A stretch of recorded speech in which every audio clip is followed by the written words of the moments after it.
Hi, it's Christopher, and in today's episode, I'm looking at moments when African safaris turned deadly. From a family stuck in a lion reserve with a window that wouldn't close all the way to a guide whose years of experience made him believe he could take risks others wouldn't, but met a devastating end. It was March 14th, 2015, a private game reserve in South Africa's Limpopo region. Open grassland, scattered acacia trees, the kind of place that looks peaceful from inside a vehicle. The road is unpaved, dusty, and long. Cell signal disappears past the main gate. Darvel Osei was 38, a logistics coordinator from outside Johannesburg who had saved nearly 2 years for this trip. His wife Priya, their teenage son, and their 13-year-old daughter Nami were all with him.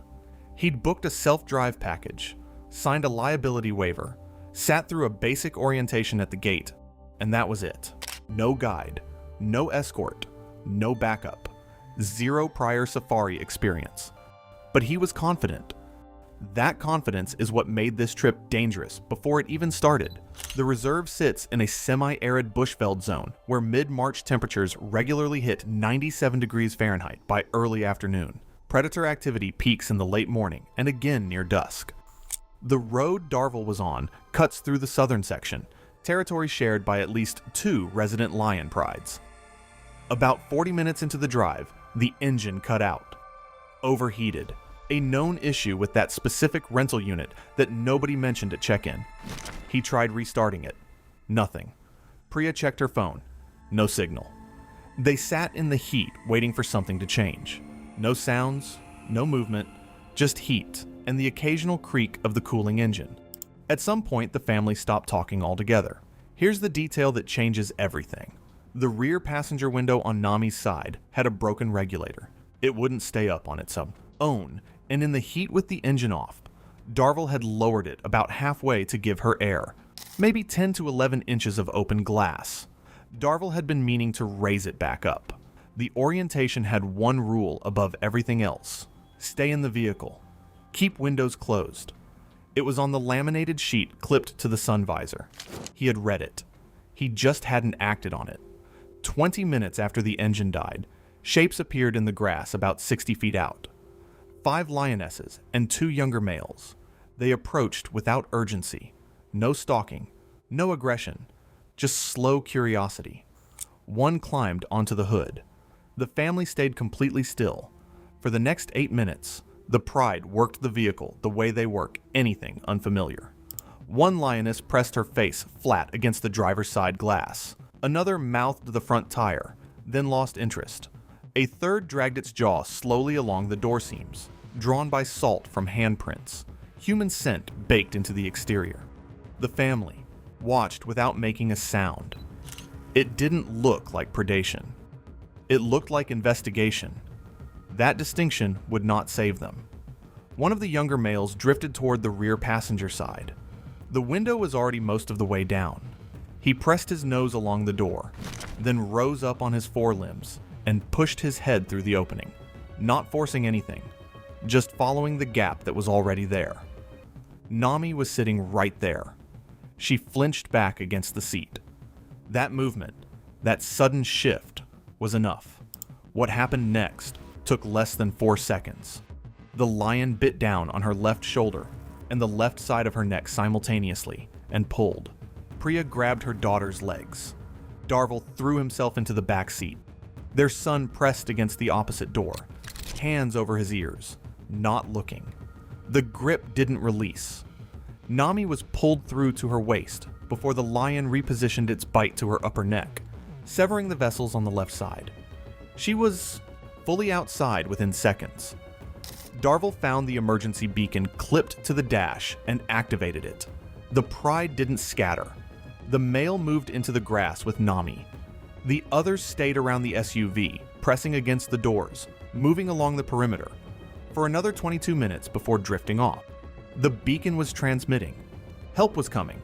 He just didn't know when. A reserve response team reached them 47 minutes later. Nami's body was recovered about 35 feet into the grass. She had been dead within minutes of being pulled out. The post-mortem confirmed exsanguination from lacerations to the left carotid artery and jugular vein. The lowered window and the absence of a guide were both listed as contributing factors. The case was closed as a fatal animal attack. Nami was 13 years old.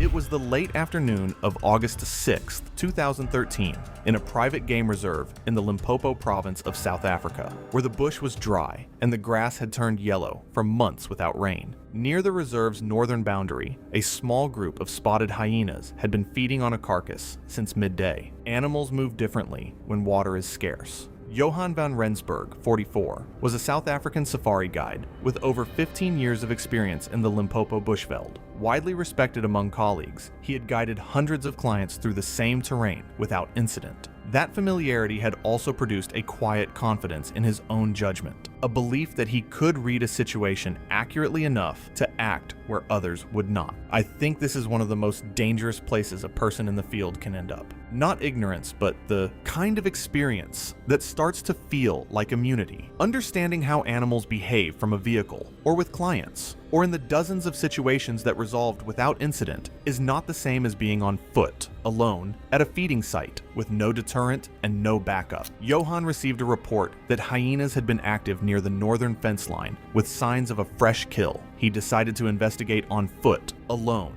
Before nightfall, he told a colleague he would be back within the hour. That detail, telling someone he would be back within the hour, suggests he understood there was some level of risk involved. He simply believed that his experience was sufficient to manage it. That belief was the error. Spotted hyenas are highly social and intelligent animals, and their behavior around an active kill is something I think most people, even experienced guides, underestimate. A clan at a feeding site is in a state of heightened arousal, competitive and territorial, with a bite force exceeding 1,000 pounds per square inch, enough to crush the femur of a large ungulate cleanly. What makes them particularly dangerous in a group is not just their physical capability, but their coordination. They test, they flank, and they escalate in stages. If the test is not answered correctly, the next stage follows almost automatically. Johan located the feeding site, roughly half a mile from the fence line, and counted at least 6 animals.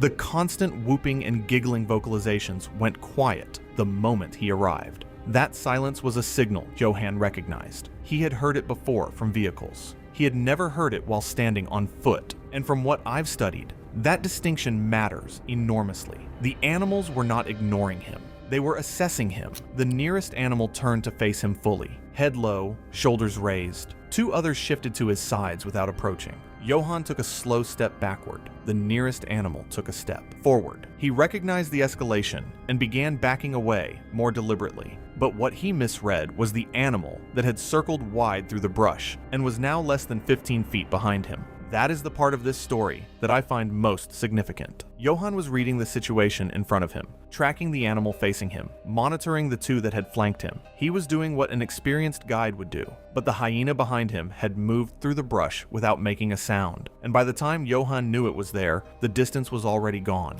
The bite came from behind, catching him across the back of his right thigh. He spun and struck the animal hard across the snout. It released and backed off, vocalizing loudly. The rest of the clan responded to the sound. The intimidation phase was over. Johan fought back. He was large and physically strong, but on the ground, outnumbered, without any deterrent, the situation deteriorated quickly. He sustained bites to both legs, his abdomen, and his right hand before a reserve patrol vehicle approached on a nearby track, and the animals scattered. The sound of the vehicle was enough. The hyenas moved into the brush and were gone. That speed of dispersal is something I think about in the context of what Johan had been trying to do. He had gone out there believing he could manage the situation on foot. A vehicle, just the sound of one, accomplished in seconds what he could not accomplish at all. The patrol team reached him within minutes. He was alive and conscious, telling them what had happened. The wounds to his abdomen were the most serious. He died en route to the reserve's medical post from blood loss, with the abdominal injuries identified as the primary factor. He had been conscious long enough to describe the encounter, which means he knew in those final minutes exactly what had happened and why. The reserve issued updated protocols prohibiting solo foot approaches to active predator feeding sites under any circumstances, regardless of experience level. Johan recognized the silence. It was July 27, 2018, at Lake Naivasha in Nakuru County, Kenya. Late afternoon. The water looked still. Along the shoreline, thick papyrus reeds and floating vegetation lined the edges. It is a freshwater lake known for a significant hippopotamus population. Ava Bennett, 19, was from Austin, Texas. She ran a travel vlog on social media with around 2,100 followers. Her content was built around filming herself in unfamiliar places and recording her reactions in real time. She had ridden through heavy traffic in Lagos without a helmet while filming. She had eaten unidentified street food in Hanoi and documented what happened next. Neither had ended badly. Each video had added followers. The pattern was the same every time. Go into something unfamiliar, come out the other side, post it.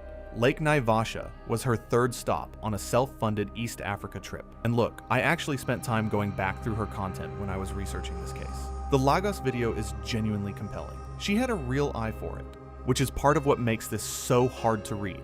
She arrived at the lake in the afternoon and found a small independent vendor near the shore who rented out kayaks. The vendor told her the area near the reeds was not safe for paddling and recommended a guide to take her further out into open water. She declined. She pushed off alone. At established lodges on Lake Naivasha, guests are routinely advised to avoid shoreline vegetation, maintain distance from reed beds, and not enter the water without a guide. Those guidelines exist because hippopotamuses spend the day submerged in shallow water along the edges of the lake, often directly beneath the surface with no visible sign of their position. And this is the part that gets me. The guide was offered. It was right there. She said no and paddled out alone. Ava paddled toward the densest section of vegetation along the shoreline. There were signs, subtle movement in the water near the reeds, a disturbance that did not match wind or current. She did not interpret them as anything significant. The surface looked calm. She treated it as confirmation. She had entered the animal's space before she understood that it was occupied. Hippopotamuses are among the most dangerous large animals in Africa. They are highly territorial in water and will respond aggressively to anything that enters their space. They spend the day submerged in shallow water, often near reed beds, and typically surface every few minutes to breathe, meaning a large animal can sit directly below a small boat with nothing visible on the surface. A large adult can weigh over 3,000 pounds, with large canine teeth capable of inflicting severe crushing and puncture injuries, and bite force sufficient to crush bone. In water, an encounter can occur without any visible warning, and often with little to no time to react. I have been obsessed with hippo behavior since I covered a river guide case like this a few weeks ago, and what I can tell you is that the reed line is where you never go. Every guide on that lake knows it. Ava just did not have a guide. A caption had been saved on her phone, but not yet posted. It read, "Nature is so peaceful. If you know, you know." She paddled further into the area. Her phone was mounted on the kayak, recording, and this is the part I find hardest to sit with. She was still speaking to her camera when the animal surfaced directly beneath the kayak. The force of it threw the kayak sideways and flipped it. Ava hit the water and came up in the same space as the animal. The hippo drove into her immediately. The first bite closed on her lower torso. The canines drove through soft tissue and into the underlying structure with enough force to fracture the pelvis and damage internal organs on contact. She was pulled under briefly, then released. She surfaced, but could not move. Witnesses on the shoreline saw what happened and raised the alarm. Local responders were contacted and reached the area. She was pulled from the water. She was alive, but her injuries were severe. She was transported to the nearest medical facility. Staff received her in critical condition and initiated emergency intervention, including fluid resuscitation and attempts to stabilize internal injuries. However, the extent of pelvic trauma and internal organ damage, combined with prolonged blood loss and delayed access to advanced surgical care, had already led to irreversible shock. Despite continued efforts, her condition deteriorated rapidly. She was declared dead shortly after arrival. Clinical assessment determined the cause of death to be hemorrhagic shock due to traumatic injuries sustained in a hippopotamus attack. Local authorities documented the incident and reiterated safety guidance regarding shoreline navigation without a guide. The vendor reported that a warning had been given, though this could not be independently confirmed. Ava's body was repatriated to the United States. Her family held a funeral in Austin. Her social media accounts were later archived. And I will say it plainly, nature is so peaceful, but don't get in the bad side of it. Ava did and paid the price. It was August 19, 2013, in Hwange National Park, Zimbabwe. The early morning sun glinted across the open savanna, and the Ngamo Plains stretched wide and dry. The air was cool, carrying the faint scent of dust and distant waterholes. Oisin Gallagher, 44, an Irish geography teacher, had traveled alone to fulfill a lifelong dream of photographing African wildlife. Patient and methodical, he had joined a small safari group at Ivory Lodge and carried his prized Canon 7D with a 100 to 400 millimeter telephoto lens. Even I had planned trips for years and tried to be careful. Reading this makes me realize how a single moment can undo all that preparation. His guide, Tapiwa Moyo, 38, a professional with over a decade of Hwange experience, admired Oisin's discipline and noted his restraint around the animals. From research into safari incidents, I've learned that solo travelers who combine high enthusiasm for photography with large, unpredictable wildlife face situations where even small lapses can be deadly. That morning, the group came across a splinter herd of about 40 Cape buffalo, including several large bulls with fused bosses. Oisin photographed from the vehicle, noticing one massive old Daga boy standing apart, staring directly at the group. The bull appeared passive, moving with the herd, and this emboldened Oisin.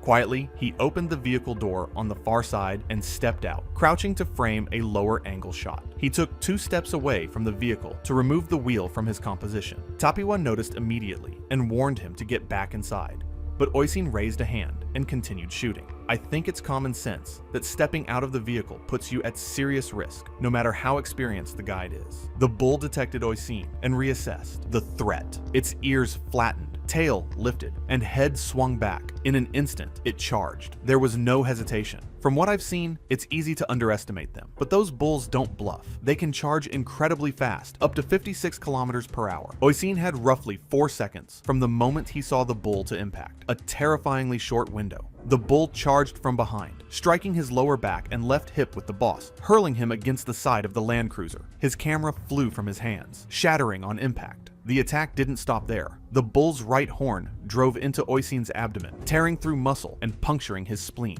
A second strike landed across his upper back and skull, fracturing vertebrae and causing catastrophic brain injury. The sheer speed and force of the assault left him with no chance to react. In less than 10 seconds, the entire encounter was over, leaving his body motionless and the injuries unsurvivable. Tapiwa radioed the lodge and authorities while checking for signs of life. Medical personnel arrived nearly an hour later and confirmed death at the scene. Emergency protocols were followed, but the speed and force of the attack left no chance for intervention. Oisin died from combined internal hemorrhage, spinal cord injury, and traumatic brain trauma. Research on large African herbivore attacks emphasizes that even seconds outside a vehicle can be fatal. Vehicles often remain the only barrier against charging bulls. The local wildlife authorities classified the death as a wildlife fatality, caused by exiting a vehicle in a restricted area. The buffalo were not harmed, and the guide was cleared of negligence, having followed standard protocols and warned the victim. Even I've been tempted to step out for a better shot, and Oisin's story reminds me how quickly one step can turn a controlled safari into a deadly moment. Staying inside the vehicle is the only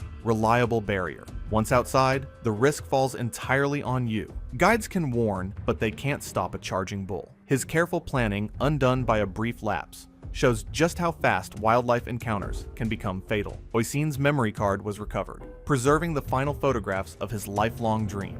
His body was repatriated to Ireland, and the funeral was attended by family, friends, and colleagues. His wife later donated his telephoto lens to a school photography club, keeping the memory card as a personal tribute. It was July 2017, at an unfenced bush camp in South Luangwa National Park, Zambia. The camp sat inside one of Africa's most active wildlife corridors, where animals moved freely through the grounds at night without barrier or restriction. Guests were told on arrival that tent zips had to be fully closed at all times. There were no exceptions to that rule. In the nights leading up to the incident, leopard activity had been recorded moving through the camp. Tom Bassett was 58, a retired postal worker who had saved for 3 years to make the trip possible. Irene Bassett was 55 and had planned every detail of it herself. The holiday was their 30th wedding anniversary and the first major trip they had taken together since their honeymoon. It had taken years of putting money aside, and it meant a great deal to both of them. 3 years of saving, 30 years of marriage, the first big trip since their honeymoon. I want you to hold that while you read what comes next. Tom attempted to fully close the tent zip before they settled in for the night. The zip kept catching on the inner lining and would not sit flush. After several attempts, he was still unable to get it to close cleanly. Irene told him to leave it. The opening was slight, she said, and the camp was lit, and other tents were nearby. It was not worth continuing to fight with it. Tom stopped trying. The tent was left slightly open along the zip seam where the closure had not sealed properly. They had returned to the tent earlier that evening with items from dinner, some of which introduced unfamiliar scent into the tent. I do not think Irene made a careless decision. I think she made a tired decision at the end of a long evening on a trip they had waited years for. Leopards are among the most capable and silent movers of any large predator. They are opportunistic and highly observant, and they investigate unfamiliar scents, movement, and accessible openings. They do not break through intact structures, but they will exploit and widen unsecured or weakened points of entry. The seam had not been fully closed. The fabric sat loose along the zip, leaving a visible point of access. From inside the tent, there had been small movements, shifting fabric, breathing, the kind of subtle disturbance that carries in still night air. The scent from inside the tent had been present since earlier that evening. The leopard approached and tested the opening at the seam, pushing against the loose fabric. The material shifted under pressure. The opening widened as the animal worked at it, enough for it to begin entering through the gap. The entry was not silent. There was movement in the fabric and a brief rasp of the zip under tension, enough disturbance to wake Tom, who was sleeping closest to the entrance. Tom woke to the movement at the zip and reacted toward it in the dark. The leopard was already entering, its head and shoulders pushing through the widened opening. The distance closed immediately. There was no space to retreat and nothing between him and the animal. The contact was immediate and focused on the head and neck. What followed was brief. The leopard seized Tom by the upper body and pulled. He was dragged partially through the widened zip seam, his legs still inside the tent. Irene woke to the sound and reached for him in the dark. She took hold of his arm and pulled back. In doing so, she came within range of the animal. The leopard struck at her once before releasing Tom and withdrawing into the darkness outside. Irene was left with deep lacerations to her left forearm and hand. Tom Bassett died at the tent entrance. The cause of death was recorded as catastrophic trauma to the head and neck consistent with a large predator attack. Irene was airlifted to a hospital in Lusaka, where she underwent surgery for her injuries. She survived. The sounds from inside the tent were heard by at least one guest in a neighboring tent, who described them as brief and then suddenly silent. Nobody understood what they had heard until morning. When the guide arrived at the tent at dawn for the morning check, he found Tom collapsed at the entrance, partially outside the tent. He called out, and Irene responded faintly from inside. The guide had 14 years of experience working in South Luangwa. He took leave immediately after that morning and did not return to the camp. Post-incident findings confirmed that the leopard had entered through the unsecured section of the zip seam and that the opening had widened under pressure from the animal. The point of entry was consistent with the partially open closure. Camp management reviewed the briefing protocols and reinforced the tent closure rule across all guest communications. The death was classified as a fatal wildlife intrusion resulting from an unsecured tent in an active leopard corridor. Irene Bassett returned to the United Kingdom 6 weeks after discharge. She had planned every detail of that trip herself. She came home alone. It was February 19, 2016, and the Okavango Delta was caught in the grip of its wet season, the waterways swollen and slow-moving, the air thick with humidity, and the sound of insects. Low cloud cover had kept the morning cool, but by mid-morning, the temperature had climbed sharply, and the surface of the river channels reflected a pale, hazy sky. Papyrus reeds lined the banks in dense walls of green, and the water itself was dark and opaque, its depth impossible to judge from above. Sophie Legrand was a 31-year-old environmental science lecturer from Lyon, France, who had joined a small group ecotourism expedition through the Delta as part of a personal research project on wetland ecosystems. Her academic background gave her a working knowledge of the region's wildlife, and she had spoken knowledgeably about crocodilian behavior during the group's first evening briefing, a fact that made her subsequent actions all the more difficult for her fellow travelers to understand. She had literally been talking about crocodile behavior the night before. She knew how they hunt. She knew. Those who traveled with her described her as intellectually confident, someone who was comfortable challenging assumptions, and who occasionally treated the guide's practical warnings as less authoritative than her own theoretical understanding of the animals. The group was traveling by traditional Mokoro, narrow, flat-bottomed canoes poled by local guides through the shallow channels of the delta. The morning had been spent moving quietly through reed-lined waterways, and the group had already observed several crocodiles basking on exposed mud banks. The guide had given a clear instruction at the start of the journey: no hands, cameras, or equipment were to be extended over the side of the canoe, and no one was to lean beyond the gunwale under any circumstances. The instruction had been reinforced each time a crocodile was spotted. Nile crocodiles are among the most dangerous predators on the African continent. Adult specimens regularly exceed 4 meters in length and can weigh upward of 500 kilograms. Their attack behavior is defined by patience and concealment. They are capable of remaining almost entirely submerged for extended periods, with only their eyes and nostrils above the waterline, and their strike is initiated from stillness, with almost no visible warning. Sophie had been photographing a large crocodile lying motionless on a mud bank approximately 3 meters from the canoe when she shifted her position to improve her angle. The guide's warning came immediately. She adjusted slightly but continued leaning, her camera arm extended well past the side of the canoe. The crocodile on the bank had not moved. What no one in the group had noticed was a second, larger animal lying just below the surface on the opposite side of the canoe, visible only as a faint shadow against the dark water. And this is the thing about the Okavango, that water is dark. You are never looking at one crocodile. You are never looking at the only crocodile. The strike came from below and to the left. The crocodile's jaws closed on Sophie's right hand and part of her forearm with a force that the guide later described as sounding like a heavy object being slammed against wood. The canoe rocked violently. Sophie was pulled sharply downward, her upper body slamming against the gunwale as the animal attempted to drag her into the water. The guide drove his pole hard into the water beside the animal and shouted. The other passengers threw their weight to the opposite side of the canoe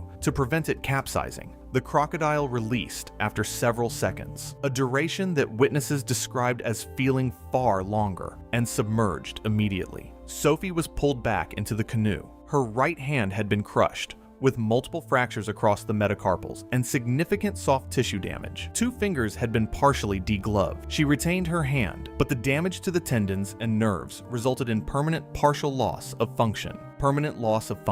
She kept her hand, but it was never the same, all because of a camera angle. She was transported to the nearest point accessible by vehicle and received emergency treatment before being evacuated. The guide filed a detailed incident report. The expedition company reviewed its canoe safety protocols and subsequently introduced a physical barrier system along the gunwales of all mokoros used for wildlife photography excursions. The crocodile was not located or removed. Delta wildlife authorities noted that the animal had behaved entirely within its natural parameters. It was August 22nd, 2018, in the lower Zambezi Valley, Zambia. The afternoon was hot and humid, scattered clouds providing minimal relief from the intense sun. Temperatures had reached 102 degrees Fahrenheit by midday, humidity hovering near 30 to 40%, making the air feel thick and heavy in the lungs, the kind of heat that turns the back of every shirt dark. It was late dry season, the final weeks before the rains, when the last standing water had shrunk to narrow channels and muddy pools, concentrating animals into predictable corridors and making tracking both productive and inherently dangerous. The private safari concession covered over 40,000 acres of pristine wilderness along the Zambezi floodplain, managed by an exclusive outfitter catering to ultra-high net worth clients. The concession was marketed as offering minimal restrictions, unprecedented wildlife access, and experiences unavailable through conventional channels. The brochure described it as authentic Africa on your terms. That phrase would carry particular weight in the weeks that followed. Daniel Whitmore was 52 years old. He had built his wealth over 25 years in investment banking in London, specializing in emerging market acquisitions. He was a man accustomed to assessing risk in abstract, quantifiable terms: leverage ratios, market exposure, counterparty default probabilities.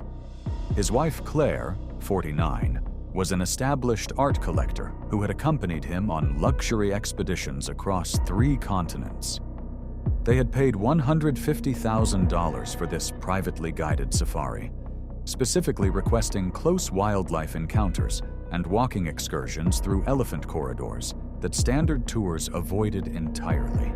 He had done this before previous expeditions: Cape Buffalo at close range, a black rhino encountered on foot, a hippo that had come out of the water fast and stopped 12 meters short. Each time, nothing had happened. He had filed those outcomes not as luck or as evidence of a guide's skill, but as confirmation of his own judgment. The margin he believed he carried was not real. It was a residue of survived probability, accumulated and misread. On the third day, the guide identified fresh spoor of a solitary bull elephant moving through dense Mopane woodland. The tracks were massive, over 24 inches in diameter, with deep impressions suggesting an animal of exceptional size. More significantly, the guide identified parallel trails of dark, oily fluid staining the dry earth alongside the tracks. Temporal gland discharge. He studied it without expression, then straightened and announced they would need to redirect their route. This was a bull in Must. In 18 years of guiding, he had never continued a track after identifying Must discharge. He said this plainly, without drama. African elephants are the largest land mammals on Earth, with mature bulls reaching 13 feet at the shoulder and weights up to 7 tons. Under normal conditions, they are intelligent and predictable.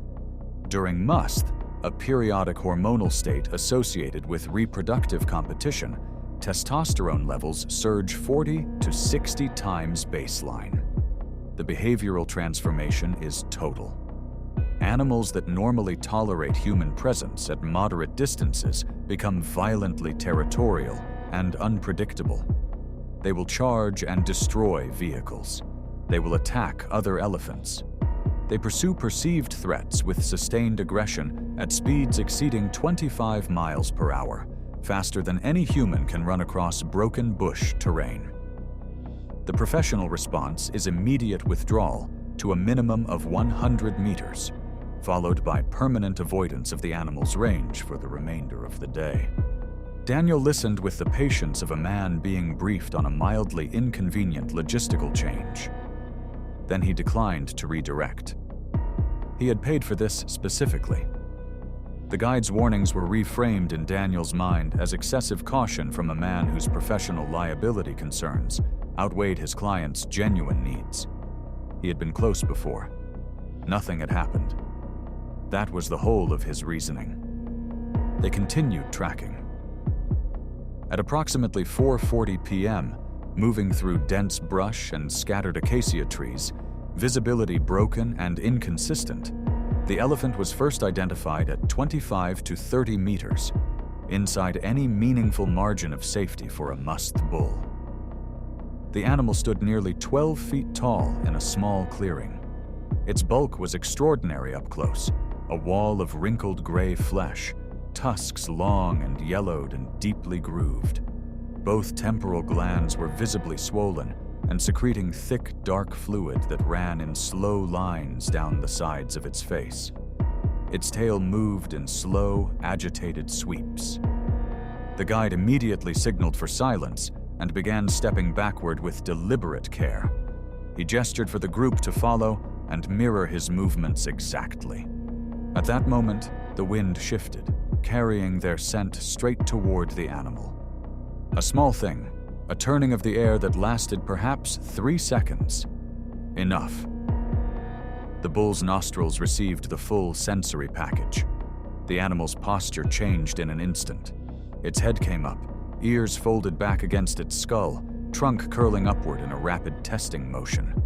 Then the trumpet call, a deafening, brass-throated shriek that sent birds rising from a distant tree line in a pale explosion of wings. The guide discharged a single warning shot. At 25 meters, it made no difference. The elephant had already begun its charge, head low, tusks angled forward, moving with a speed that was shocking in something so large. At that distance, with the animal already in motion, There was nothing left to do. Claire lost her footing. Retreating fast through broken terrain, her ankle dropped into a concealed depression between two termite mounds. The joint twisted violently, sending her sprawling backward. Daniel turned back toward her. The elephant struck Daniel first. The force crushed everything instantly: ribs, spine, internal organs, leaving no chance for comprehension or reaction. Claire died the same way, seconds later, beneath the animal's weight as it pivoted. The bull did not circle them. It struck, displaced, and moved, the aggression already dissipating into the surrounding bush as it wandered away from the site, erratic and agitated, before eventually moving toward a water source to the east some 20 minutes later. Recovery teams arrived by helicopter 4 hours after the incident. The report identified 3 contributing factors: the decision to pursue tracking after identifying must indicators, the wind shift at critically close range, and the failure to disengage at the first confirmed sighting. The concession's operating license was suspended pending review. The guide was exonerated of wrongdoing, having provided clear and documented advisories at each decision point throughout the afternoon.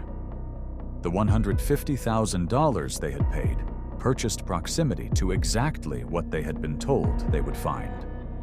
No one had misrepresented what Africa contained. The misrepresentation had been internal, and it had cost everything.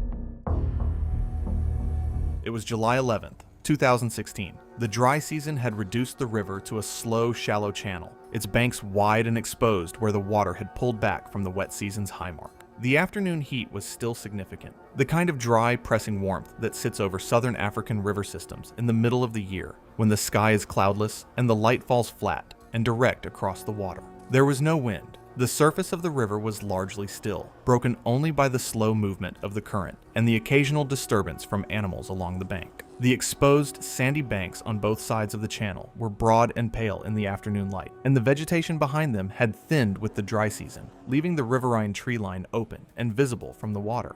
Aaron Blake was 28 years old, a freelance travel photographer from London who had been working across southern Africa for several months. He had built a modest but growing portfolio of wildlife and landscape work over the previous 2 years, taking assignments from travel publications and licensing images through a small agency that handled editorial placements. The work required images that stood out, shots that conveyed proximity and intimacy with subjects that most photographers captured from a distance. Aaron had internalized that requirement. He had brought his own camera equipment on the guided boat tour, a longer lens setup mounted on a body that performed well in bright conditions, and he had positioned himself near the front of the vessel for most of the excursion, frequently leaning outward over the bow to extend his shooting angle beyond the edge of the boat. The tour had departed in the early afternoon with several passengers. The guide had conducted a standard safety briefing before departure, covering the rules of the excursion clearly. Passengers were to remain seated and centered in the vessel at all times. Leaning over the sides was not permitted.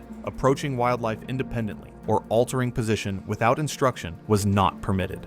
The briefing was standard and thorough. For the first portion of the excursion, the group moved along the river without incident. Aaron photographed from his position near the front of the boat, adjusting his angle within the vessel and capturing images of birds, crocodiles on the banks, and the river landscape. The guide maintained a steady pace and positioned the boat at appropriate distances from the animals they encountered. At around 4:10 p.m., the boat approached a group of hippos, partially submerged near the riverbank. Several animals were visible at the waterline, their backs and heads breaking the surface in the shallow water close to the bank. Others were submerged, their positions marked only by the slow rise of their backs and the occasional movement of an ear or nostril. The guide positioned the vessel at a safe observation distance and held that position, cutting the engine to reduce noise and disturbance. Aaron moved to the front edge of the boat. He extended his upper body outward over the bow, leaning past the edge of the vessel to bring his lens closer to the animals. The guide directed him to return to a seated position. Aaron adjusted slightly,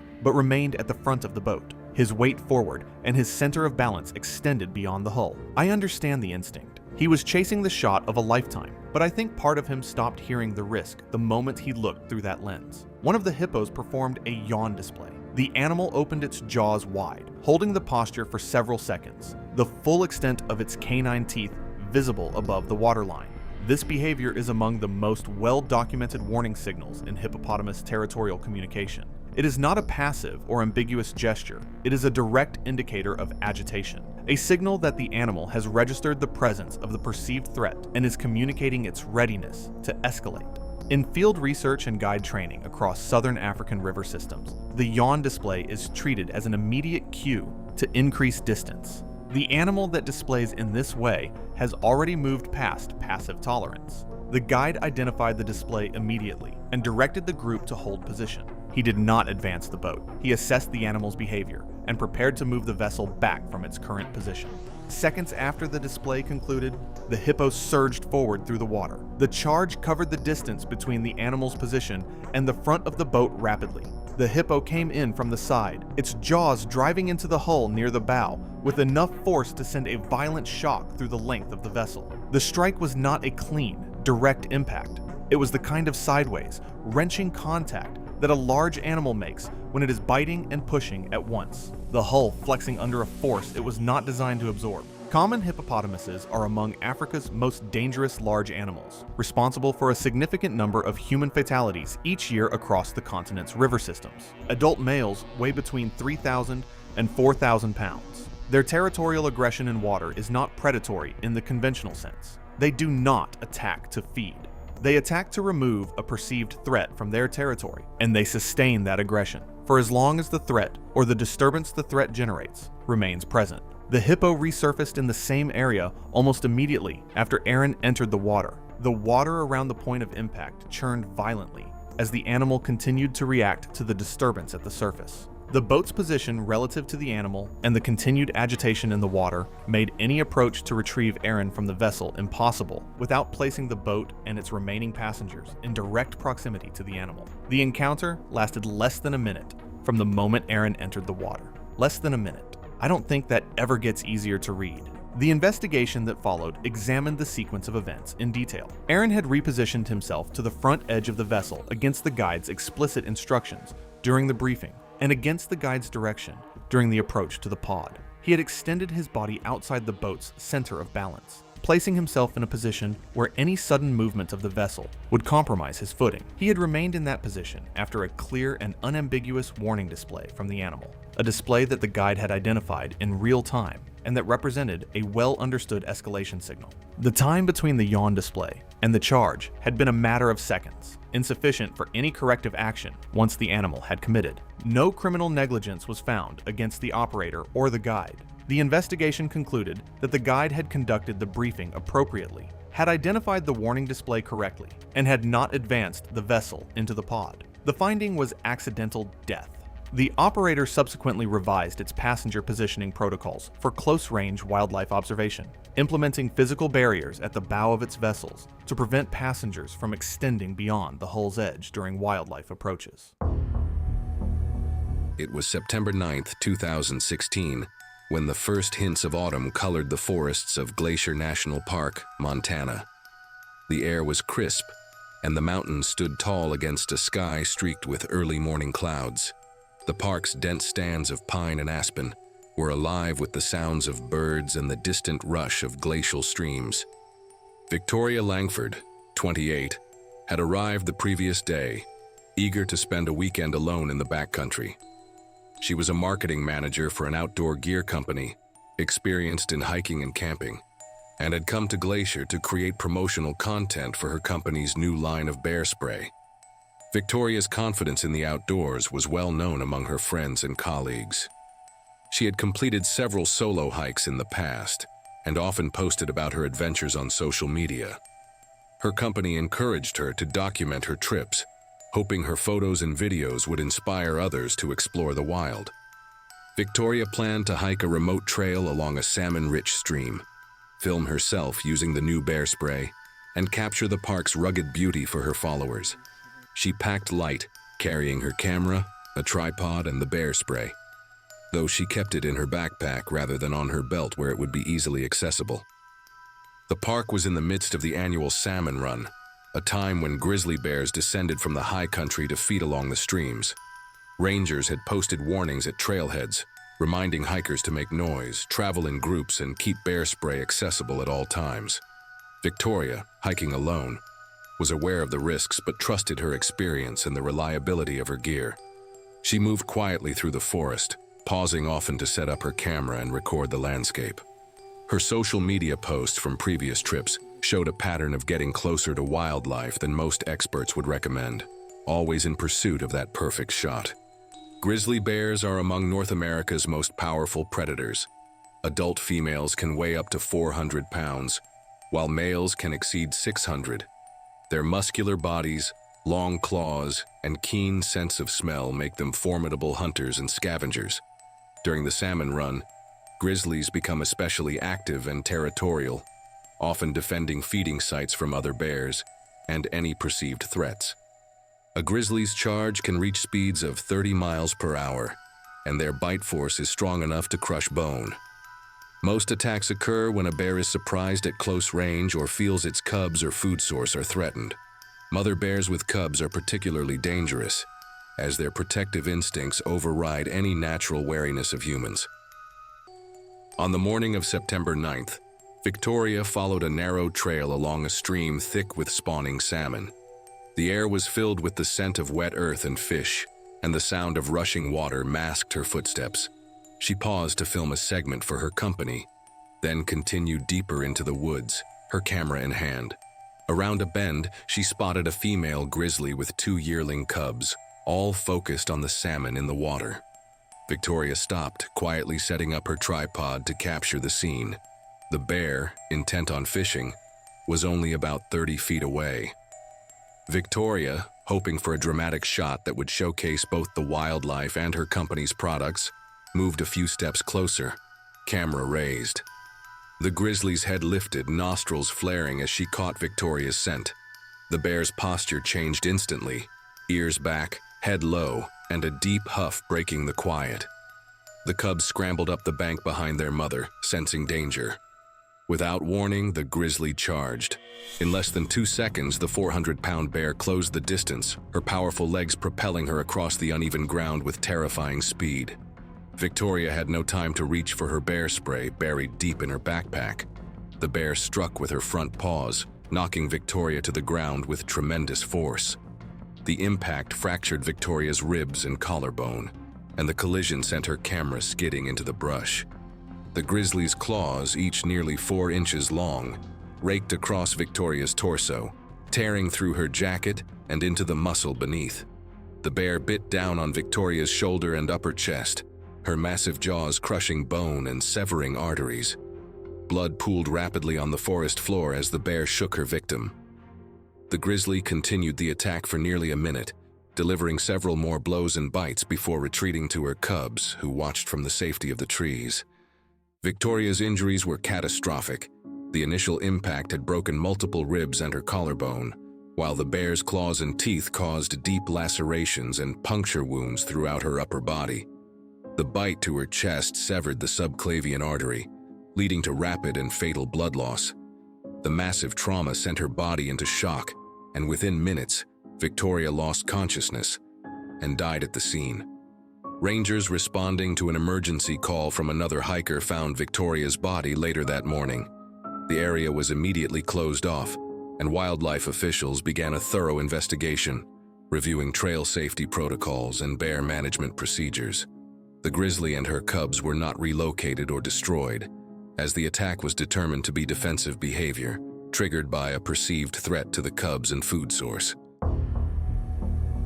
It was August 7th, 2014, in Hwange National Park, Zimbabwe. The sun had not fully risen yet. The first light of the morning was just beginning to spread across the grassland. The grass stood tall on both sides of the path the team was walking, and the bush pressed in close enough to break the line of sight every few meters. It was the kind of morning that felt quiet in a way that was easy to mistake for safe. Amara Ndlovu, 29, had come to Zimbabwe as a volunteer conservation worker with a structured wildlife census program. Back home, she worked in environmental conservation, and her colleagues knew her as someone who was methodical and patient, someone who took her time with data and never rushed a count to meet a deadline. She had joined the program to get direct fieldwork experience in Southern Africa and to contribute to something she believed in. Her team members liked working with her. She was careful and she paid attention. That morning, she was part of a foot survey team moving through known predator territory in a controlled line formation, each member responsible for recording sightings and environmental observations as they moved. What strikes me about Amara is that she was doing everything right. She was not overconfident or reckless, and that makes what happened next particularly hard to sit with. The team walked at a steady pace, maintaining visual contact with each other while navigating the terrain and making radio check-ins at regular intervals.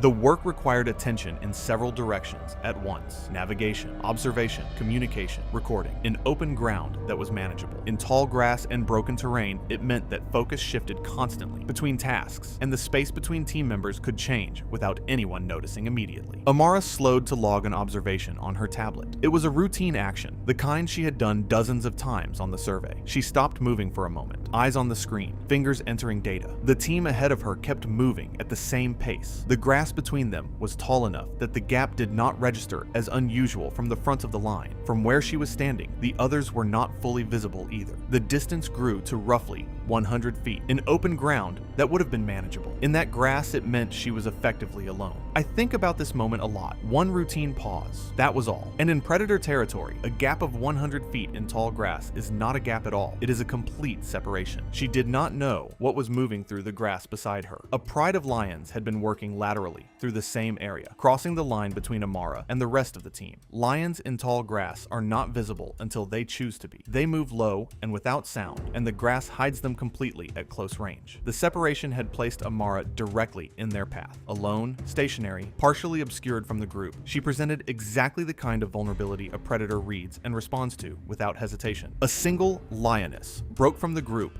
and covered the short distance between them in seconds. The attack happened in the grass before anyone in the team fully understood what was occurring. The lioness hit Amara from behind and drove her to the ground with her full body weight behind it. A lioness can weigh over 300 pounds, and she closed the distance at a full run. The impact took Amara down instantly. The cat's jaws closed on the back of her neck and her shoulder, the canine teeth long enough to reach deep into the tissue between neck and spine. Amara had no time to call out before the weight of the animal was already on her. The grass swallowed the sound of the struggle almost entirely. From the front of the line, what the team heard was a brief disturbance, something that took a second to register as wrong. That second matters. In tall grass, with a team spread across broken terrain, even a well-trained group can lose someone before the sound of what is happening reaches them clearly enough to act. The rangers at the front of the group reacted the moment they understood what they were hearing. They turned and moved fast toward her position, shouting and firing warning shots to drive the animal back. The lioness lifted her head, held for a moment, and then moved back into the grass and disappeared. The rangers reached Amara within a minute of the attack beginning. She was on the ground in the grass. The injuries to her neck and shoulder were severe. The team began first aid immediately, and a radio call went out for emergency extraction. The injuries were beyond what could be managed in the field. Unfortunately, Amara Ndlovu died at the scene. She was 29 years old. The tablet she had been using to record data was recovered nearby in the grass. The final entry was time-stamped 4 minutes before the attack. Investigators determined the incident resulted from a brief but critical separation in an active predator zone, combined with reduced visibility in tall grass that prevented the group from detecting the lions before contact was made. The case became part of the safety documentation used in the program's field protocols. Amara Ndlovu had slowed to do her job carefully and thoroughly, the way she always did, and the gap that opened up in those few minutes was enough. It was the 12th of March, 2019, at a field site in the Okavango Delta in northern Botswana. The area was a stretch of mixed woodland and savanna where hollow logs, termite mounds, and root systems dotted the landscape and provided natural cover for a wide range of animals. A reptile research program was running out of the site with a clear rule that applied to every member of the team: no probing or handling of any shelter site without clearance from the herpetologist. The rule was not a suggestion. Cheryl Daniels was 25, a registered nurse in advanced training from Atlanta, Georgia. She was medically experienced, fast-thinking, and used to making decisions under pressure without waiting to be told what to do. In a clinical setting, those qualities made her effective. In the field, they made her harder to slow down. She had grown up as an only child after her father died when she was 5, raised entirely by her mother, who had given up a great deal to make sure Cheryl got where she was going. Her mother had been at the airport to see her off before this trip, and Cheryl had every intention of coming home with something real to show for it. not just observation notes from a distance. Colleagues said she is the kind of person that doesn't like looking inexperienced. When a rule felt like it was designed for a different situation than the one she was actually in, she had a tendency to make that call herself rather than wait for someone else to make it for her. On the 6th day of fieldwork, Cheryl was assigned to document activity around termite mounds and hollow logs in her section of the site. The herpetologist was busy but reachable by radio. The rest of the team was spread out nearby. While moving through a stretch of acacia woodland, she noticed faint movement coming from inside a hollow log close to the ground. She stopped and watched it. She knew the protocol. She knew what she was supposed to do next. She did not reach for her radio. The radio was right there. The herpetologist was reachable. The protocol existed for exactly this situation. She knew all of it. She knelt down anyway. Earlier in the week, the team had seen monitor lizard activity in similar logs. The movement looked the same to her. The log was low. The opening was easy to reach, and the whole thing seemed like a straightforward check. She had removed her gloves while taking field notes a few minutes earlier and had not put them back on. She knelt down beside the log and pushed her bare hand several inches into the hollow without looking inside first. The log was occupied by a black mamba. Black mambas will typically attempt to escape when disturbed, but in a confined space with no room to retreat, a defensive strike becomes likely. The distance between the animal and her hand was near zero. A strike at that range carries a high probability of significant envenomation. Cheryl pulled her hand back the moment contact happened. She knew within seconds what it likely was. The pain was not the defining feature. The speed of what followed was. Onset was rapid, which indicated a heavy envenomation. Everything she did after that was right. She stayed as still as she could, kept her breathing steady, and radioed her team with her exact location and a clear description of what had happened. She did not run. She did not try to treat it herself. She sat on the ground and waited, and kept herself as calm as a person in that situation can keep themselves. This is the part of Cheryl's story that I find hardest to read. The moment the strike happened, she did everything correctly. The progression moved faster than the response window allowed. Black mamba venom is neurotoxic, and it moves through the system quickly in cases of significant envenomation. Within the first 30 minutes, Cheryl's hands and arms were becoming weak. Her speech began to slur, and her breathing was already becoming shallow. Before the team reached her, her coordination was going. Her eyelids were heavy and difficult to hold open. Breathing, which she had been controlling deliberately, was becoming progressively harder to sustain. The anti-venom was 47 minutes from the site. The symptoms were progressing faster than that window allowed. The field kit on location had no bag valve mask, no oxygen supply, and no way to assist her breathing if it failed. There was no effective way on site to reverse or support the progression. When the team reached her, they kept her still and limited. Movement of the affected arm. Standard protocol for snakebite response in the field. The herpetologist was among the first to arrive at her position. Cheryl Daniels, 25, died from respiratory failure due to neurotoxic envenomation before the anti-venom reached the field site. The investigation confirmed Cheryl had approached the log without radioing the herpetologist, violating program protocol. Her gloves were found nearby, removed before the approach. The black mamba was identified and confirmed. Bite marks on her right hand were consistent with a close-range defensive strike. The death was classified as a fieldwork fatality resulting from an unsanctioned animal interaction. Her body was returned to Atlanta. Her mother buried her surrounded by friends, colleagues, and family. The same people who had watched a quiet girl, raised by one parent, work her way across the world to do something that mattered to her. Her mother was at the airport to see her off. She came home in a way neither of them had imagined, standing in that departure hall. I have covered a lot of cases in this series. This is the one that stayed with me the longest.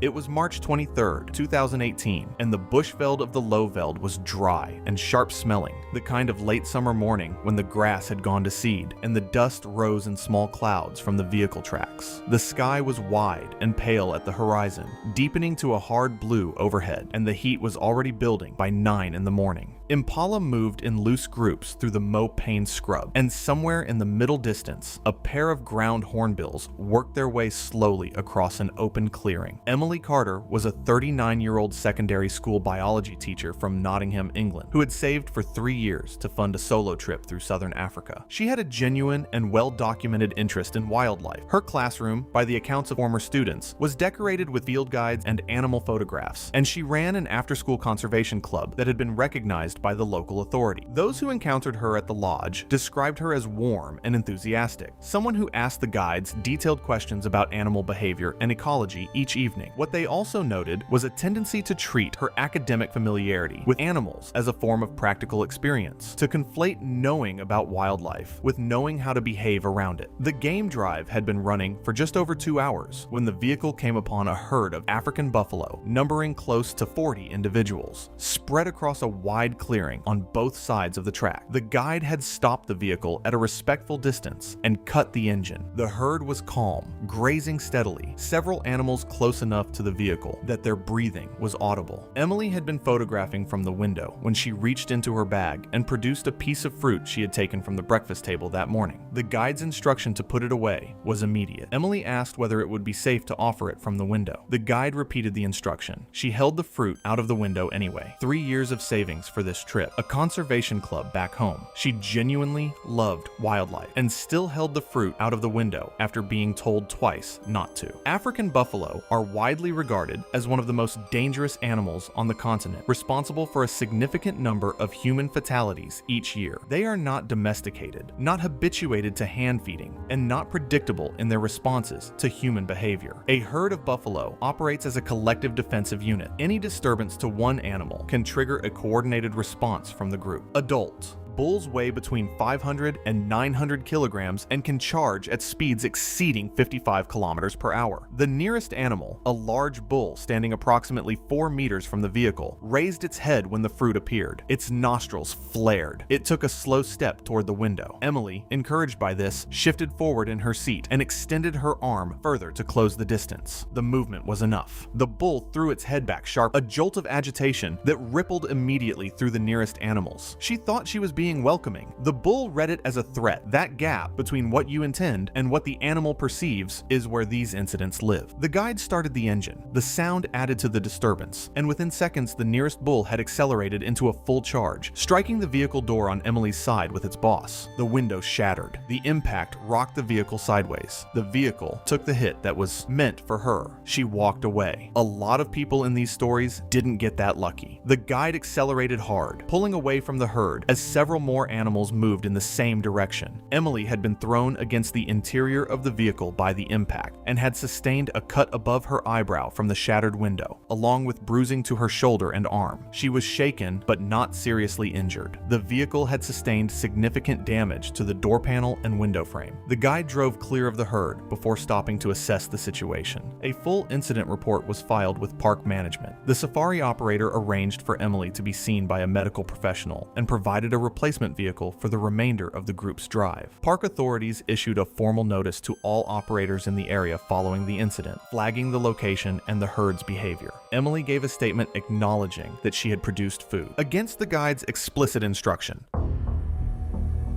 It was April 8th, 2015, along the banks of the Zambezi River in Lower Zambezi National Park, Zambia, where a wide sandy bank sloped quietly into slow-moving brown water. Just meters from shore, beneath a still inlet partially covered in reeds and algae, something large remained hidden. Hank Barsaga, 52, a semi-retired tobacco farmer from Chinhoyi, Zimbabwe, led a solitary, physically demanding life. Over 6 feet tall and heavily built, he spent most days repairing engines or tending a small garden. Twice divorced and rarely in contact with his adult children, he carried a quiet confidence from years of hands-on work. The canoe safari, arranged by his brother Fanis to reconnect, appealed to Hank, who felt at ease in the river and believed he understood its risks. The early part of the safari went by without incident. The group paddled downstream, camping on riverbanks and islands, observing wildlife from a distance. Their guide, Chisulo Banda, 41, repeated the same rules each morning. Stay away from the water's edge, never crouch near the bank, and avoid direct contact with the river. I saw these weren't just casual suggestions. They came from years of fatal incidents, where one wrong step had cost someone their life. Hank acknowledged the instructions,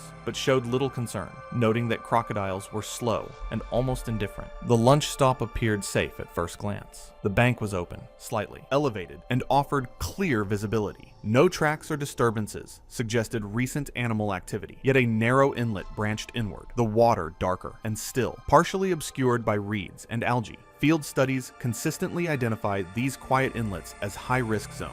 Still water allows crocodiles to remain hidden at extremely close range. After eating, Hank approached the water. His hands were greasy from handling fish, and he ignored the suggestion to use a bottle. He moved to the edge, lowered himself onto one knee, and leaned forward, placing both hands into the river just below the surface. The crocodile had already detected him. Hidden less than 5 meters away, it remained submerged, eyes and nostrils barely above water. The movement of Hank's hands was enough to trigger the predator. I've seen situations like this in my research, and it's striking how quickly a hidden threat can react to the smallest movement. The strike came instantly. The surface erupted. The crocodile lunged forward. Hank reacted too late. His right hand escaped, but his left arm was caught as the jaws closed. The force crushed bone instantly and pulled him forward. He screamed, struggling, fingers clawing into the wet sand, but the crocodile shifted its grip higher, securing him across the chest and abdomen. His leverage disappeared. Within moments, he was pulled fully into the river. The attack lasted only seconds. The water churned violently as the crocodile spun, maintaining its hold. A single glimpse of Hank's arm appeared above the surface before disappearing. Then, the river returned to calm. It's terrifying to realize how quickly a calm moment can turn deadly. There's almost no time to react once the predator strikes. Faunus reached the bank, but was pulled back. The guides secured the group and called for emergency help,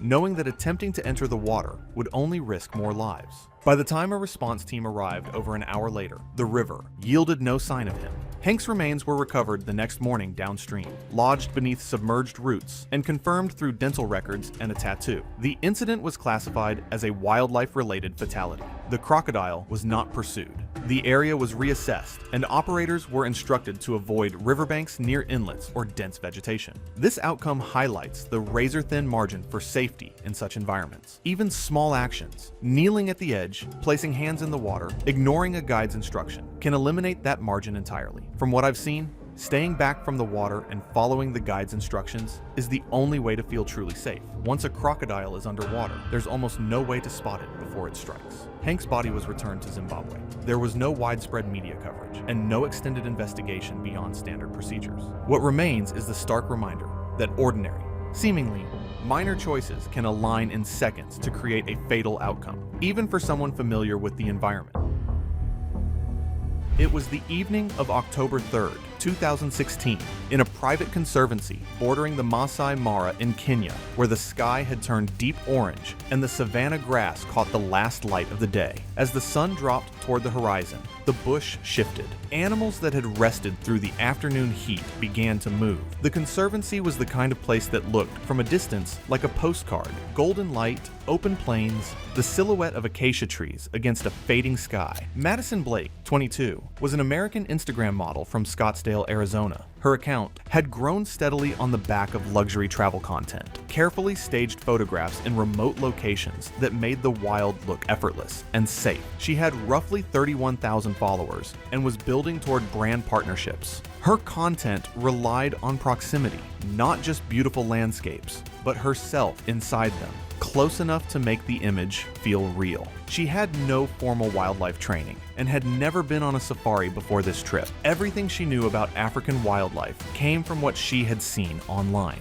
The version of Africa that exists on social media is curated, compressed, and stripped of consequence. It shows the golden hour and the elephant at sunrise. It does not show what moves through the grass after dark, or what happens when someone treats a wild landscape the same way they would treat a photo set. The first 2 days passed without incident. Madison photographed from the vehicle, but the results frustrated her. The animals were too far, the light too flat, the images too ordinary. By the second evening, she had begun pushing the guide, a local operator named Festus Ochieng, 46, to position the vehicle closer than standard practice allowed. Festus held firm on the core rules. No one exits the vehicle after dusk, no exceptions. I've seen this pattern before in my research, where someone with no real field experience starts treating a guide's instructions as suggestions rather than rules, and it almost always ends badly. What is worth understanding about Festus is that he was not being rigid for the sake of it. He had worked that conservancy for years. He knew what moved through the grass at dusk, and he knew that the rules he was enforcing were not arbitrary.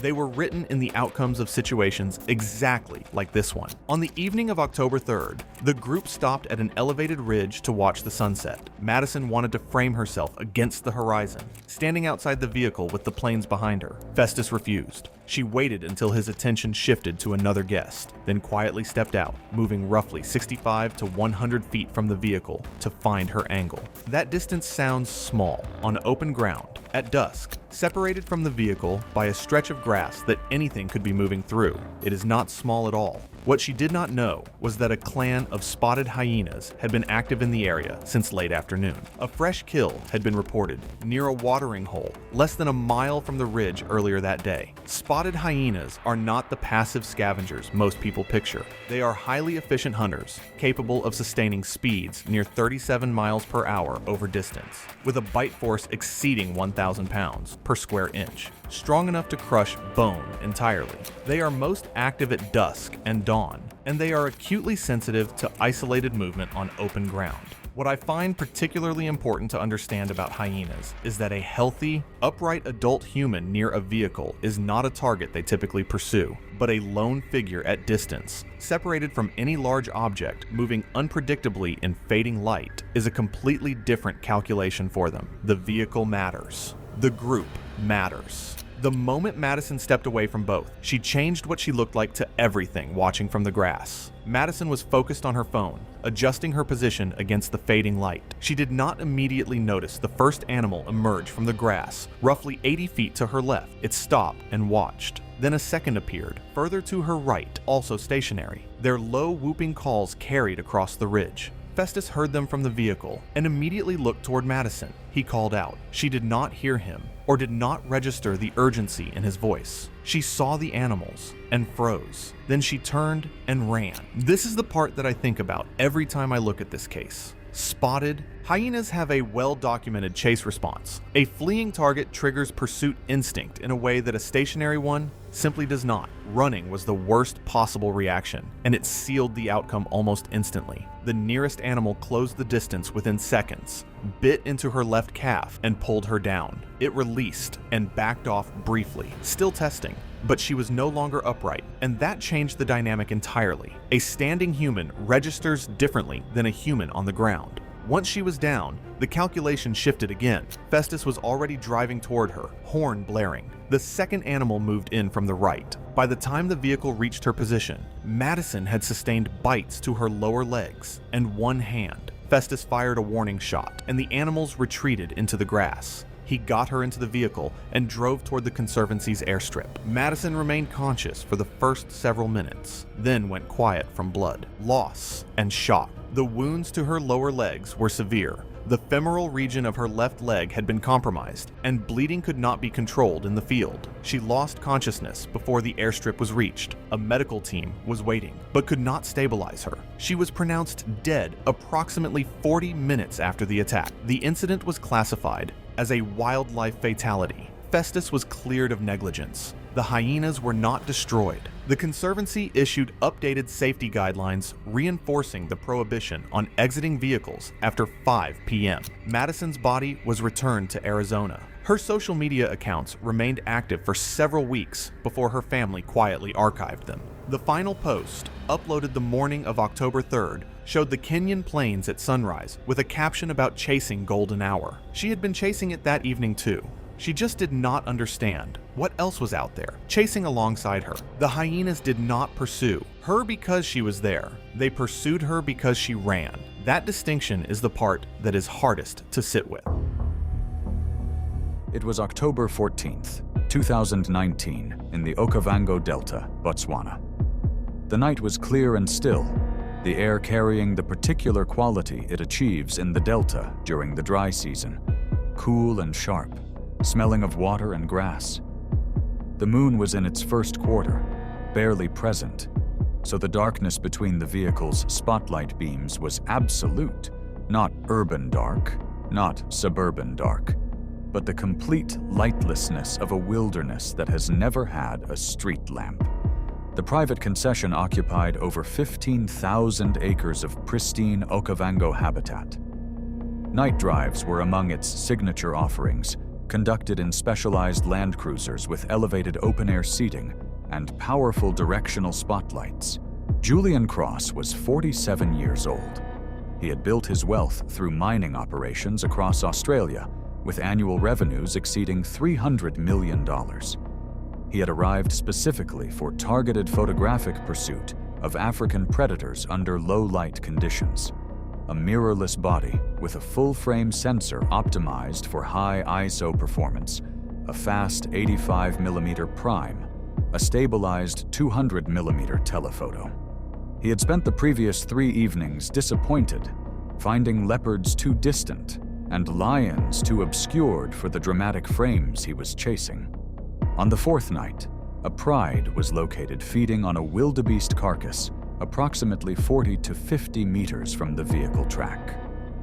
The spotlight picked them out in sharp relief: 6 adults and 3 half-grown juveniles, the dominant female's face copper red with blood, tearing at the carcass with focused efficiency. It was extraordinary. It was not enough. The angle from the elevated seat gave a slightly downward perspective that flattened the drama. Julian needed lower. He needed to feel small relative to the animals, which meant placing himself at their level, which meant being on the ground. The guide, 14 years of experience in the Okavango, had given the standard instruction before the drive and repeated it when the lions were spotted. No one exits the vehicle. It was not excessive caution.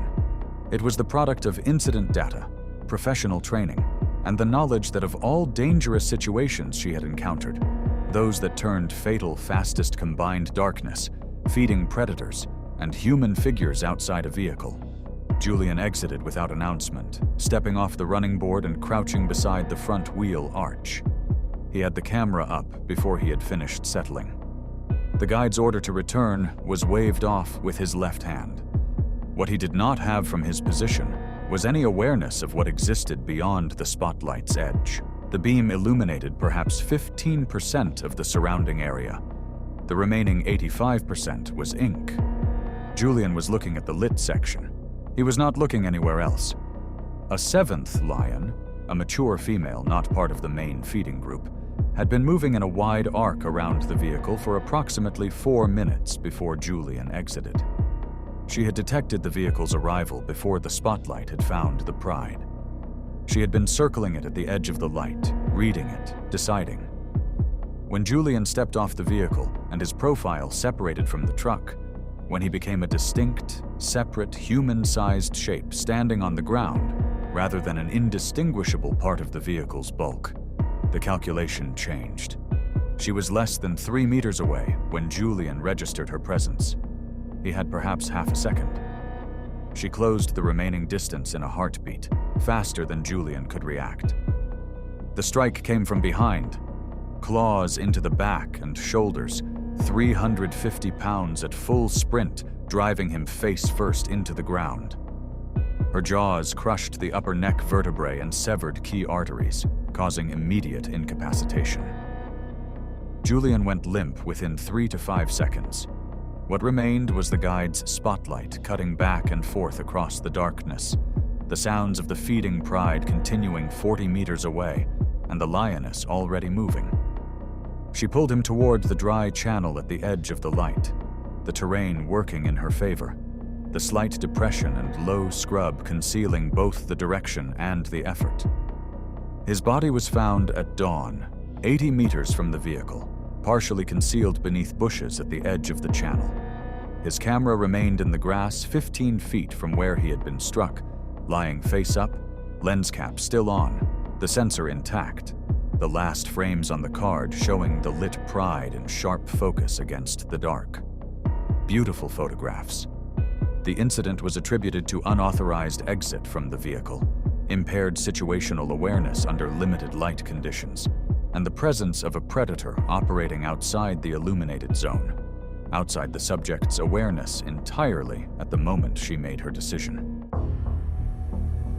It was July 23, 2015, in the Okavango Delta, Botswana. The midday heat sat heavy over the narrow channel as the Mokoro pushed slowly through walls of papyrus pressing in from both sides. The water was still and dark. You could not see what was underneath it. Chris Harper, 44, was a finance manager from the UK. He had come to Botswana for a wildlife trip with a small group. He had picked the Mokoro excursion because it felt more exciting than sitting in a jeep. He wanted to be close to the water and close to the wildlife. Before they set off, the guide had made it clear. Stay still, stay quiet. Do not touch the water. Do not make sudden movements. Keep your weight centered. Chris had heard all of it and decided it was the kind of cautious talk that guides gave to nervous tourists, not to someone who had traveled as much as he had. People who knew him said he was confident and liked to be in charge. He had spent most of his career making quick decisions and trusting his own judgment over other people's. That approach had worked well for him in an office. It was a different thing entirely in the Okavango. I think this is one of the most dangerous kinds of overconfidence. The assumption that experience in one environment transfers to another. It does not. He sat low in the dugout canoe with the waterline close on both sides. The guide stood at the back, pushing them forward with a long pole, moving them through the channel with slow and practiced strokes. The canoe moved without sound. The channel was narrow,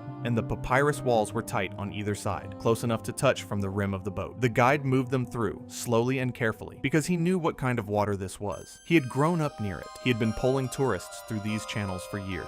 He did not need to see what was beneath the surface to know what was there. The delta in July is dry season. Water levels are lower, and hippos concentrate in the remaining channels. They spend most of the day submerged, surfacing to breathe every few minutes, resting in the cooler water, and holding their position in the same stretches of channel for hours at a time. They are not animals that announce themselves. They sit below the surface, detecting movement through pressure and vibration in the water above them. What makes this especially unsettling to me is that the danger is completely invisible. There is no signal, no sound, nothing to look at. The water just looks like water. At some point, Chris shifted in his seat and put his hand in the water. It was a small movement, a casual one, the kind of thing a person does without thinking when the water looks inviting and the day is hot. The guide had already told him not to do this. The movement and the closeness of the canoe placed them directly inside the animal's space. Under the surface, a hippopotamus was holding position just below the waterline, mostly still. It felt the disturbance move through the water toward it. Hippos are widely regarded as one of the most dangerous large animals in Africa. They do not hunt,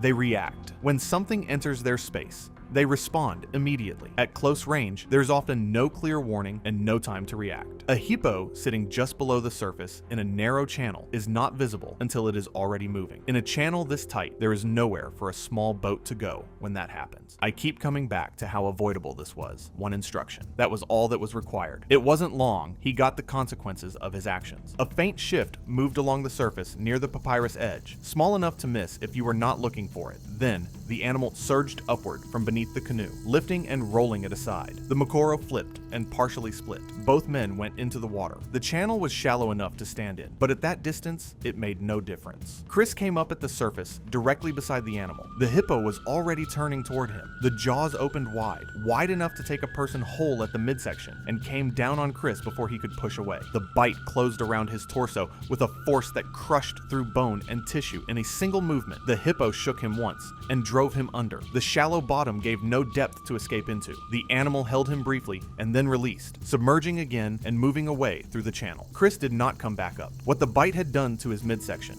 meant that he could not. The surface broke briefly and then settled back to the same flat dark stillness it had before the canoe came through. The guide dragged himself onto the papyrus bank. He was shaking, and his hands were cut from pulling himself up through the reeds, but he was out of the water, and that was what mattered. He knew entering the water would mean a second attack. He watched the surface for several minutes from the bank, scanning the waterline in both directions. Nothing moved except the broken pieces of the canoe drifting slowly along the channel. He made his way along the bank carefully, staying above the waterline until he reached a safer access point further along the channel. He called for help on his radio, giving the location and describing what had happened as clearly as he could. A search was organized across the surrounding waterways, involving guides and operators from nearby camps. Only partial remains were recovered downstream over the following hours. Investigators concluded the hippo had reacted to a close-range disturbance in a confined channel where there was no room to avoid contact. What could be recovered was prepared and sent back to his family.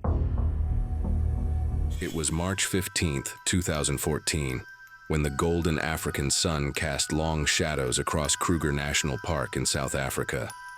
The dry season had transformed the landscape into yellowed grass and scattered acacia trees, where wildlife congregated around remaining water sources. 24-year-old Brooke Ellison had traveled over 8,000 miles from San Diego, California, carrying nothing but a backpack, her smartphone, and dreams of social media stardom. Brooke worked part-time at a coffee shop while building her travel blog and TikTok account, which had recently reached 3,000 followers. Her willingness to take risks for the perfect shot had begun attracting attention online.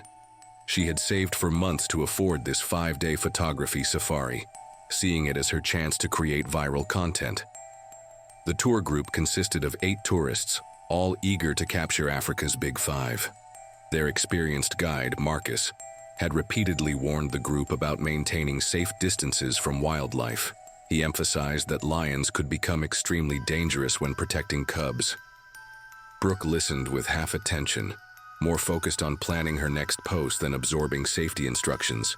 She had already posted several photos that pushed boundaries, getting closer to animals than recommended. The African lion stands as one of nature's most formidable predators, capable of reaching speeds up to 50 miles per hour. Adult females typically weigh between 265 to 395 pounds and possess incredibly powerful jaw muscles that can exert a bite force of over 650 pounds per square inch. Female lions are particularly dangerous when cubs are present, as their maternal instincts override any natural wariness of humans. On the afternoon of March 15th, the safari vehicle approached a pride resting under a large marula tree. The group consisted of 3 adult females and 4 cubs, approximately 6 months old. Marcus positioned the vehicle at the regulation 75-foot distance, allowing tourists to observe and photograph the magnificent cats. The lionesses appeared relaxed, occasionally grooming their cubs. During a brief bathroom break, Brooke noticed the cubs playing and saw an opportunity for unprecedented footage.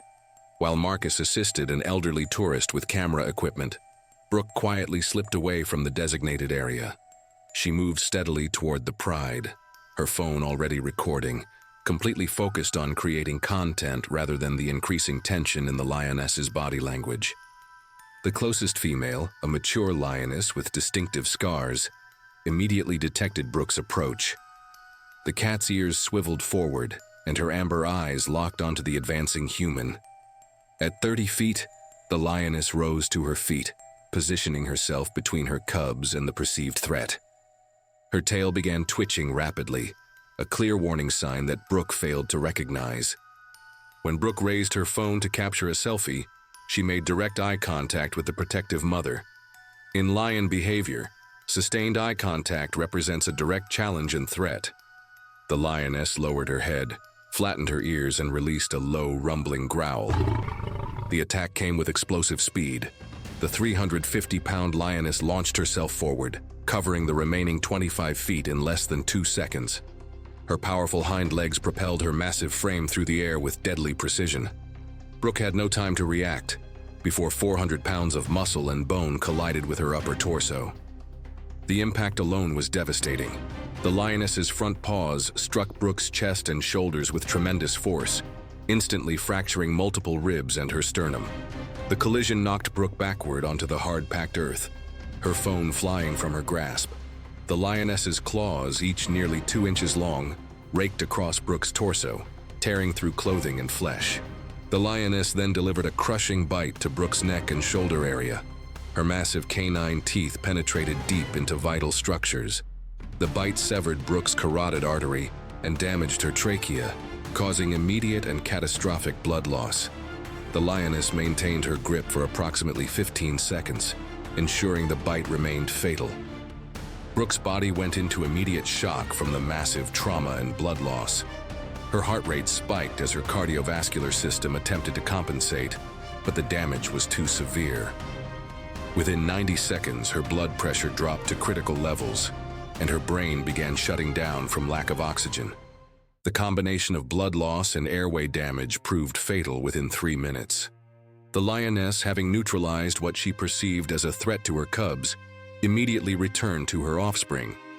This behavior is typical of defensive attacks, where the animal's goal is protection rather than predation. Marcus and the other tourists reached the scene within 6 minutes, but Brooke had already succumbed to her injuries. South African National Parks launched an investigation into the incident, reviewing safety protocols. The lioness and her pride were not relocated, as officials determined the attack was purely defensive behavior triggered by human error. Brooke's family released a statement requesting privacy while mourning their daughter's tragic death.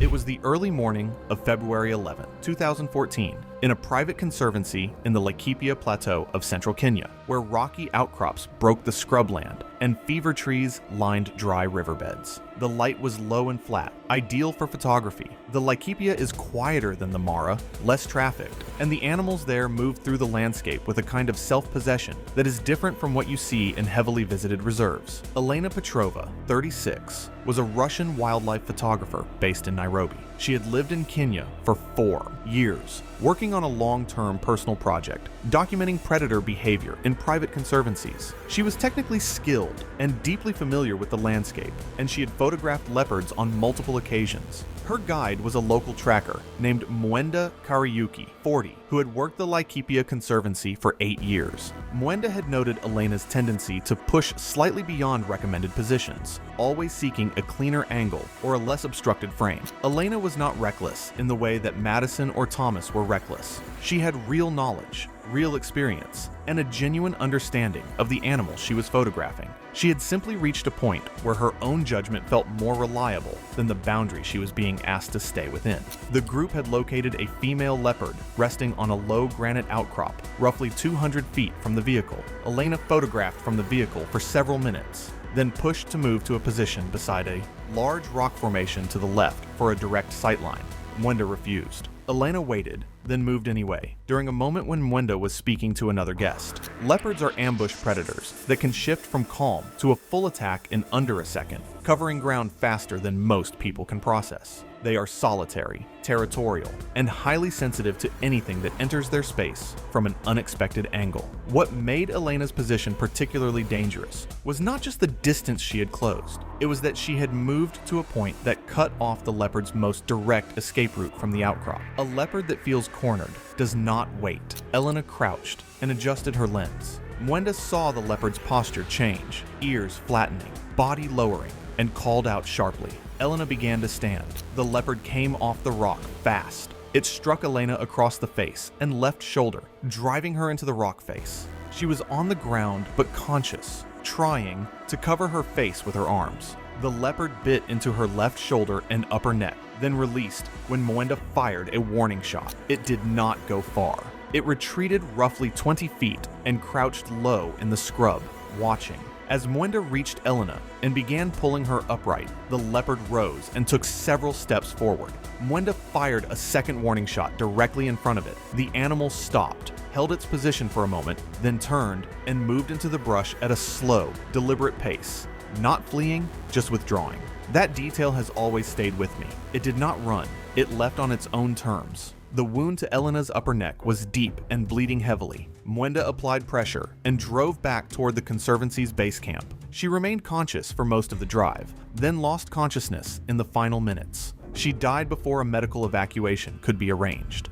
Blood loss from lacerations to the neck and shoulder. The attack had been defensive, not predatory, but the injuries were in a location where field intervention was not enough. Mwenda had done everything correctly from the moment the leopard moved. None of it was enough, because the wound was in a place where the margin between survivable and fatal was measured in minutes, and the nearest medical facility was too far away. The incident was classified as a wildlife fatality. Mwenda was cleared of negligence. The leopard was not destroyed. Elena's camera was recovered intact, the last frame showing the leopard on the outcrop, calm and still, minutes before the attack. Her body was repatriated to Russia. She had spent 4 years in Kenya, building a body of work about predator behavior. The one thing she had not fully accounted for was the specific geometry of where she was standing, and that single miscalculation was the one that mattered. It was June 14th, 2014, and the midday heat pressed down on the Chobe floodplains like a physical weight, the kind that made the air shimmer above the dry grass and turned distant tree lines into wavering mirages. The sky was a flat, bleached blue, cloudless and unforgiving, the sort of afternoon that made even the most seasoned guides reach for water every few minutes. Laura Simmons was a 34-year-old travel photographer from Bristol, England, who had spent the better part of a decade chasing wildlife images across 3 continents. Her social media following had grown steadily on the back of increasingly close-range shots, frame-filling portraits of predators, wide-angle captures taken from improbably short distances. Colleagues who had worked with her on previous assignments described her as technically gifted but resistant to instruction, someone who treated safety briefings as formalities rather than genuine guidance. She had booked the Chobe Safari specifically for elephant access, telling a fellow photographer before departure that she intended to come back with images that no one else had. The safari group had been tracking a mixed herd for roughly 40 minutes when the vehicles came to a stop along a shallow depression in the terrain. The herd numbered around 20 individuals, including several juveniles, staying close to the larger females. The guide had delivered the standard briefing before departure that morning. Windows could be opened for photography, but no one was to exit the vehicle under any circumstances while animals were present. That the instruction had been repeated twice, and I want to be clear, when that guide said don't get out of the vehicle, he meant it.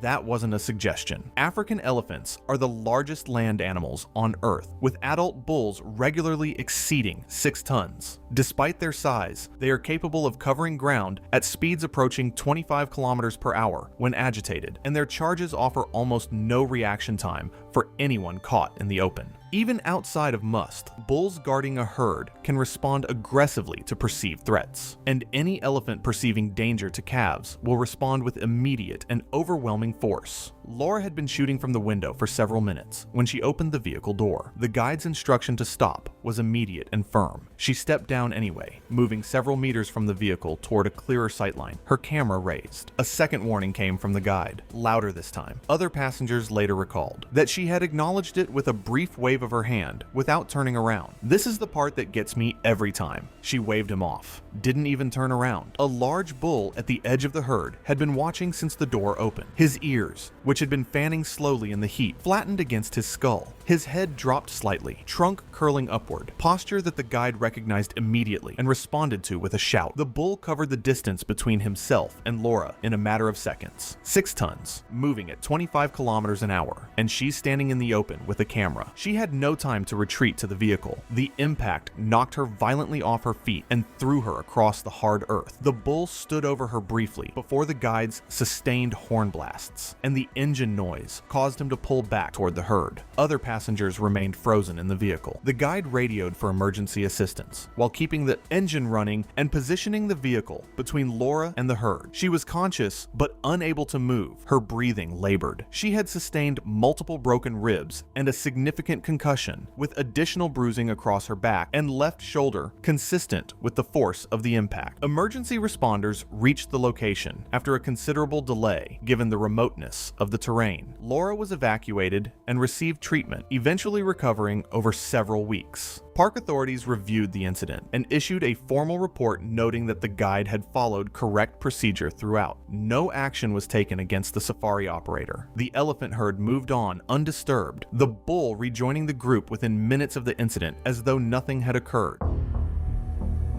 It was July 12, 2018, on the remote banks of the Okavango Delta in Botswana, where early morning mist hovered over narrow channels and papyrus reeds swayed gently in the breeze. Tourists often describe this area as serene, but beneath the calm surface lurked one of Africa's most efficient aquatic predators. Samuel Dorrance, 33, a British wildlife filmmaker and aspiring YouTuber, had traveled alone from London to capture footage of a rare Sitatunga antelope herd. Experienced with cameras and drones, he had no formal survival training in crocodile habitats. Samuel had booked a private Mokoro tour, the traditional dugout canoe excursions that glide silently along the channels, with local guide Temba Kama, 41. Temba knew the delta and its dangers, giving daily briefings about staying low, keeping hands inside, and never leaning toward the water. Even I've caught myself leaning over the bow for a better angle, and Samuel's habit of kneeling or leaning out to get a wider shot shows exactly how tempting those perfect shots can be. That morning, the water was calm, and the reeds provided the perfect backdrop for low-angle shots. Samuel insisted on filming a slow-motion clip of himself, pointing the camera directly into the sunrise while kneeling at the edge of the Mokoro.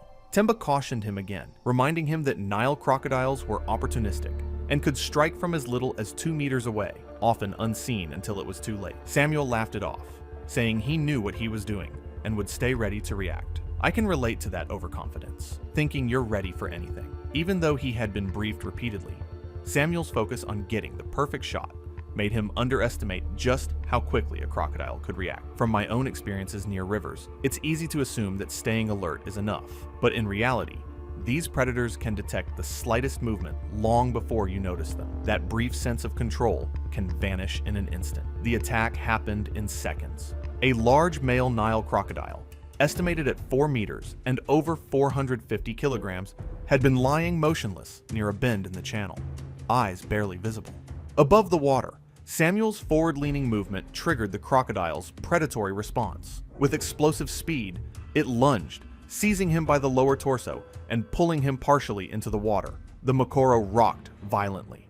Temba shouted, dropped the paddle, and tried to fend the crocodile off with the blunt end.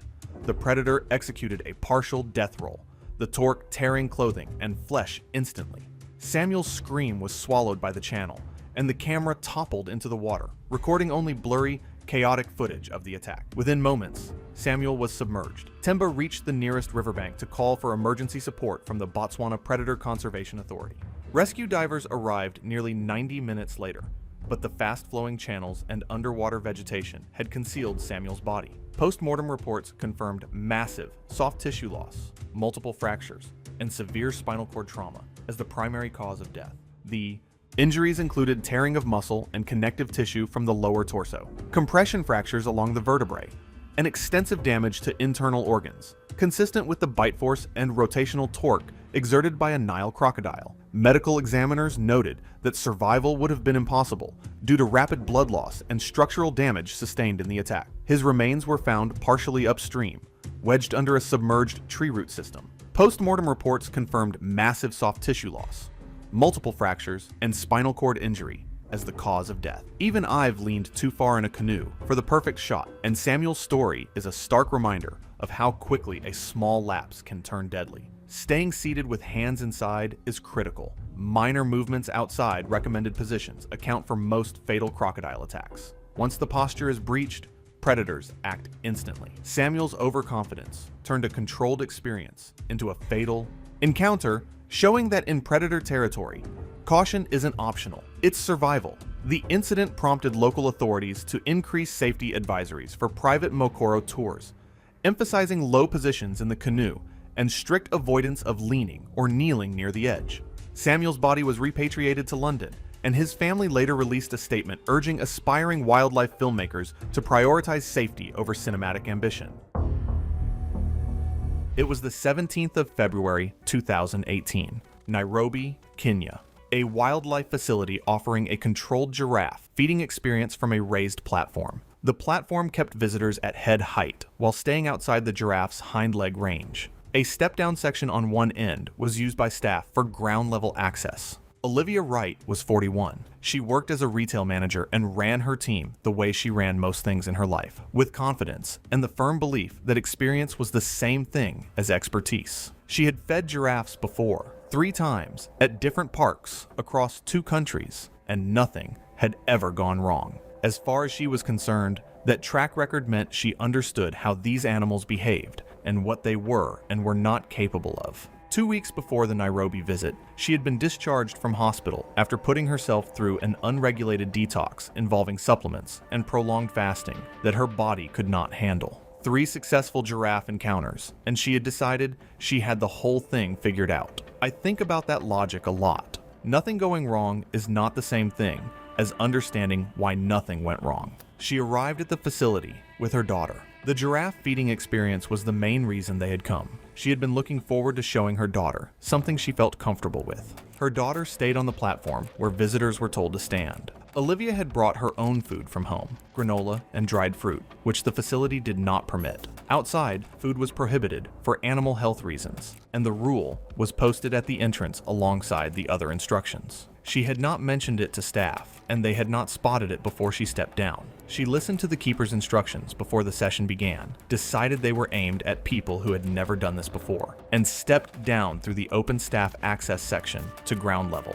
The platform kept visitors positioned at the giraffe's head level and forward of its kick arc. Standing on the ground, placed her alongside and behind the giraffe's body, directly within the range of its hind legs. She did not know that distinction existed. The giraffe was an adult male that had been pacing and repeatedly repositioning throughout the session as the number of visitors and the frequency of feeding approaches increased around it. The keeper was standing several meters along the platform, managing other visitors at the same time. When he spotted Olivia on the ground, he called out for her to step back immediately. He could not reach her physically before she had already extended the food. She kept going anyway. She held a piece of granola out flat on her palm, arm extended, the way she had done at the other parks. The giraffe lowered its head and took the first piece without any aggression. Its movements were slow, and nothing about those first few seconds gave her any reason to stop. That calm confirmed everything she had already decided. She looked up at her daughter on the platform and smiled. She reached into the bag for a second piece and turned slightly toward her daughter as she did it. Her attention was no longer on the giraffe. She did not see the weight shift. The giraffe drove a rear leg outward in a single motion. There was no warning that registered to someone not actively watching for it. Giraffes kick fast, and they kick hard, and it was over before she could process that it had started. The kick struck her in the torso and lifted her off her feet. She landed hard on her side, and her head hit the ground on impact. She did not move after that. Staff reached her within seconds, and emergency services were contacted immediately. She died at the scene. The coroner recorded the cause of death as a combination of blunt force trauma to the torso and head, with findings consistent with multiple rib fractures, internal hemorrhage, and a fatal head impact sustained in the fall. Olivia's body was repatriated, and she was buried at home. Her daughter, who had been standing on the platform and witnessed what happened, was placed in the care of a relative following her mother's death. She had brought her daughter to show her something she felt confident about. Her daughter was on the platform watching when it happened. I do not have the words for that part of this story, and I am not going to try. It was January 6th, 2015, in the Rufiji River Basin, Tanzania. The morning was overcast and humid, the air carrying the dense, vegetative weight of the wet season. Temperatures in the mid-80s, but oppressive, cloud cover trapping heat close to the ground. The Rufiji system is one of Tanzania's great river networks, draining an enormous catchment that includes the Selous Game Reserve, one of the largest protected areas in Africa. The expedition camp had been positioned along a remote tributary by design. Remoteness was part of the product. Leon Petrov was 55 years old. He had accumulated his fortune through oil and gas investments across Eastern Europe and Russia during the privatization era of the 1990s, a period in which large fortunes were built quickly through combinations of strategic positioning and tolerance for risk unusual in more stable markets. His estimated net worth exceeded $400 million. He had arrived in Tanzania with a private hunting party of 4, paying over $75,000 for exclusive access to remote hunting concessions.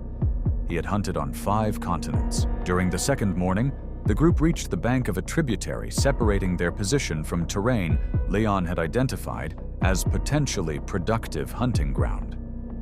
The crossing point appeared manageable. The channel approximately 30 meters wide, a visible sandy bottom through the greenish water, minimal current, surface undisturbed. It looked crossable. It looked like nothing. The head guide, 18 years of experience working this specific river system, stated clearly that the crossing should not be made on foot. He explained the biology plainly. Nile crocodiles do not announce their presence. They do not surface before striking.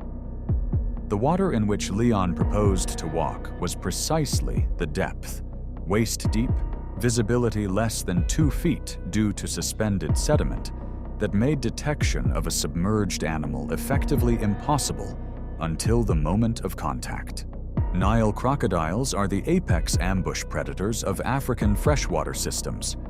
Adults reach 16 to 20 feet, and exceed 1,500 pounds.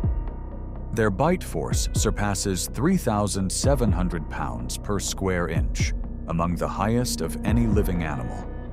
Their killing mechanism is not the bite itself, but drowning, facilitated by the death roll, a rapid, full-body axial rotation that disorients prey, prevents coordinated resistance, and fractures limbs to reduce the animal's ability to fight the drag toward deeper water.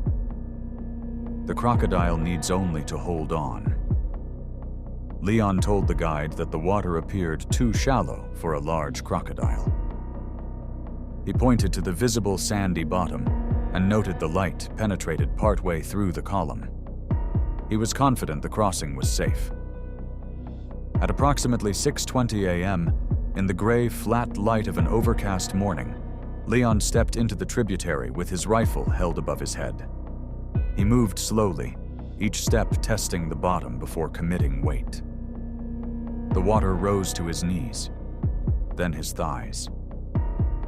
At mid-channel, the bottom softened, and his boots sank slightly into sediment with each step. The river made no sound beyond its own quiet movement. That quietness was the last thing Leon would have registered before the water simply erupted. The crocodile had been positioned in the shallows upstream, stationary, submerged, eyes and nostrils barely breaking the surface, tracking Leon's movement for several minutes before it acted. It measured over 18 feet in length and weighed an estimated 1,800 pounds. The strike came without surface indication. Leon did not see a wake, did not register any displacement of water. The crocodile came from below and behind, its jaw span wide enough to close around both of Leon's legs and his lower torso in a single bite. The initial compression fractured both femurs, the pelvis, and 2 lumbar vertebrae before the animal's weight and speed drove them beneath the surface. Leon's rifle arced from his hands as he went under.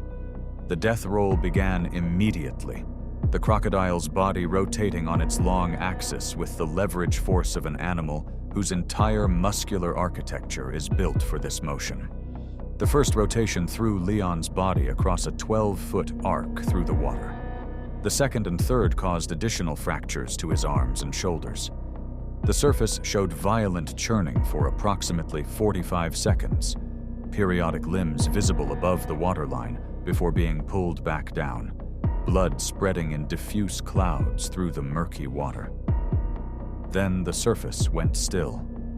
The crocodile held Leon in deeper water for approximately 4 minutes. The guides on the bank could not safely enter. Recovery was not attempted for over 4 hours after the animal had moved away of its own accord.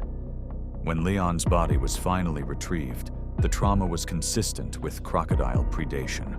Massive crushing injuries to the lower body, evidence of rotational forces, and drowning as the final mechanism. The crocodile was located 3 days later using baited traps set by Tanzania Wildlife Authority officers and was destroyed in accordance with national protocol for animals involved in fatal human attacks. It measured 18 feet and 4 inches and weighed an estimated 1,900 pounds. One of the largest documented Nile crocodiles recovered in the Rufiji Basin in the preceding decade. Officers who examined it described the animal with the flat, professional language of people who have seen everything. A very old animal, operating in its own environment, doing precisely what it had always done. The incident report attributed the death to entry into a confirmed high-density crocodile zone against explicit professional advice, the biological impossibility of detecting submerged animals in low-visibility water, and the fatal gap between the appearance of a safe crossing and the reality of what occupied the water beneath the surface.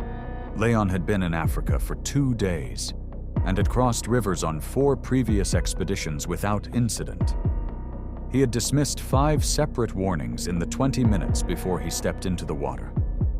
He had looked at the surface and seen nothing of concern, nothing to warrant the caution he had been urged to exercise, nothing that resembled a threat, That is precisely what the crocodile intended.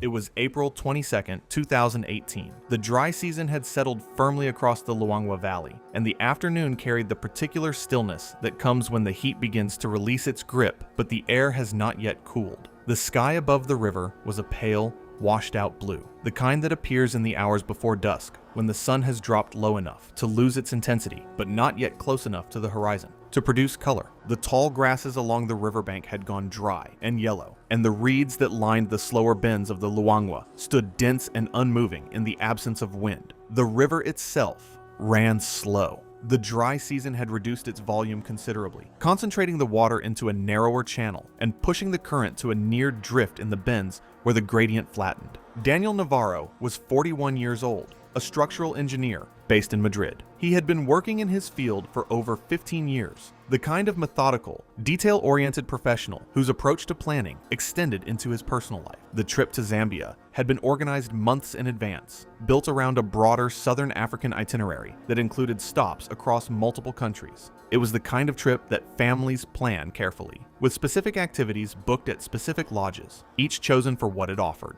The river excursion had been selected as a late afternoon activity, marketed by the lodge as a quiet, low-impact approach to wildlife observation.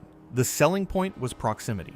A small rubber raft, low to the water, moving slowly with the current, offered a perspective that larger motorized boats could not. Animals that would retreat from engine noise would remain undisturbed. The experience was positioned as intimate and unhurried. Maria Navarro was 39. She had worked as a secondary school teacher in Madrid for over a decade and had been the primary organizer of the family's travel itineraries over the years. Sophia was 15 and Lucas was 13.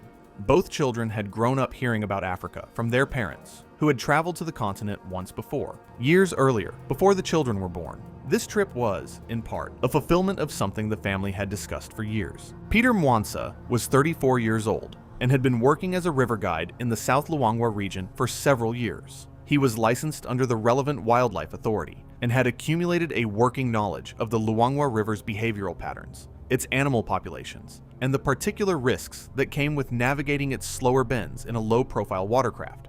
He had run this route many times. He knew where the pods tended to gather, which bends required caution, and how the light affected visibility in the late afternoon. The raft departed from the lodge's river access point in the mid-afternoon. The early portion of the excursion passed without incident. The river was quiet. Birds moved along the banks. The group drifted through open stretches where the channel was wide and the water clear enough to see the bottom in the shallows. Peter maintained a low voice and kept the raft moving at a pace that matched the current, using the paddle only to steer rather than to propel. By 5:40 p.m., the light had begun to change. The sun was low enough now that the shadows along the eastern bank had lengthened and the river surface had lost its midday brightness. The channel had narrowed around a slow bend, flanked on both sides by tall reeds that rose well above the height of the raft's occupants. The visible water ahead compressed into a short corridor, perhaps 20 meters of clear surface before the bend obscured the rest. The current slowed further as the channel tightened. The raft's maneuverability at low drift speeds was limited. A rubber raft of this type responds to paddle input gradually and in a narrow channel with minimal current. Course corrections take time. Peter identified movement ahead at approximately 5:44 p.m. He did not see the animals clearly. What he saw were ears and nostrils, barely breaking the surface, positioned along the inner curve of the bend. I don't think that's good news. The surface disturbance was subtle, the kind that an untrained observer would not register as significant. He recognized it immediately. A pod of hippos, partially submerged, occupying the channel directly ahead. He lowered his voice to near silence and began working the paddle to steer the raft away from the pod's position. The current offered little assistance. The raft moved slowly. At approximately 5:47 p.m., one of the submerged animals surged upward from directly beneath the raft. There was no extended warning display, no prolonged surface behavior that might have indicated the animal's position or intent. The hippo forced upward into the underside of the rubber hull with sudden, overwhelming force. The full weight of an animal that, in the case of an adult bull, can exceed 3,000 pounds driving the hull up and over in a single motion.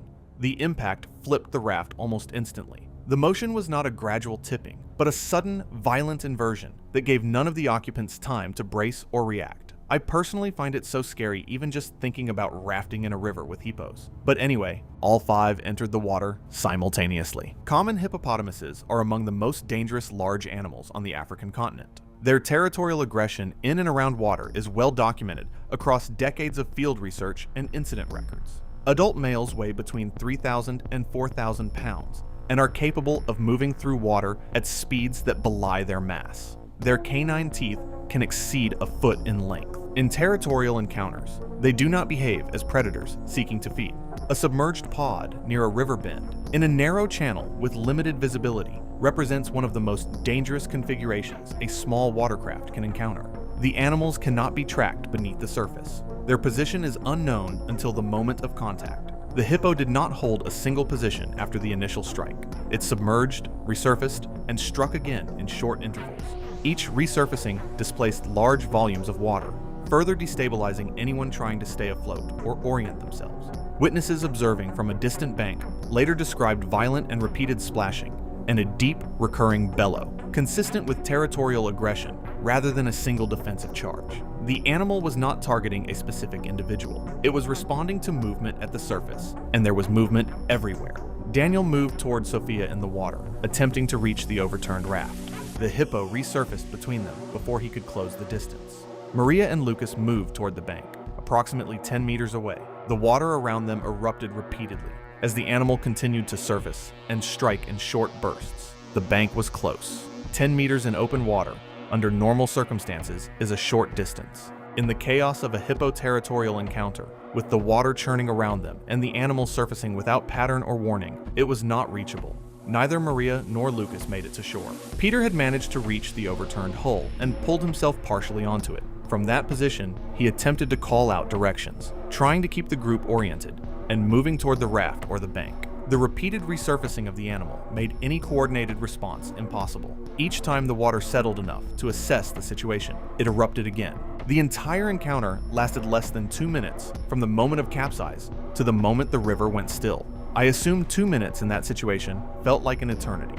When the water settled, there were no survivors visible at the surface. Recovery teams operating in the area later that evening and into the following morning began searching the river and nearby shoreline. The Luangwa's current, slow as it was, had already begun to move things. Over the course of the following days, the bodies of all 4 family members and the guide were recovered, some from the water, some from the bank downstream. The recovery operation was not swift, and it was not clean. The subsequent investigation identified several compounding factors that had contributed to the outcome. The rubber raft's low profile placed all occupants at water level, offering no elevation above the surface and no structural protection against impact from below. The narrowing of the channel around the bend, combined with the height of the surrounding reeds, had reduced forward visibility to a distance that did not allow sufficient time for course correction once the pod was identified.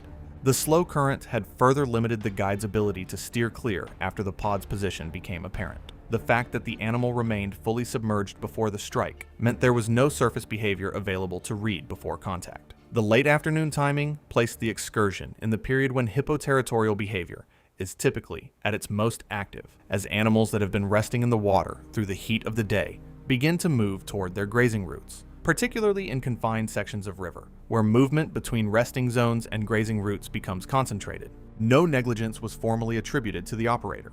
The investigation concluded that the guide had responded appropriately given the constraints of the situation and the speed with which events developed. The incident prompted a formal review of rubber raft excursion protocols across several operators in the South Luangwa region, with particular attention to channel navigation near known hippo territories during the late afternoon hours and the adequacy of pre-departure briefings regarding submerged animal behavior. And I can't help but think a review that came 5 lives too late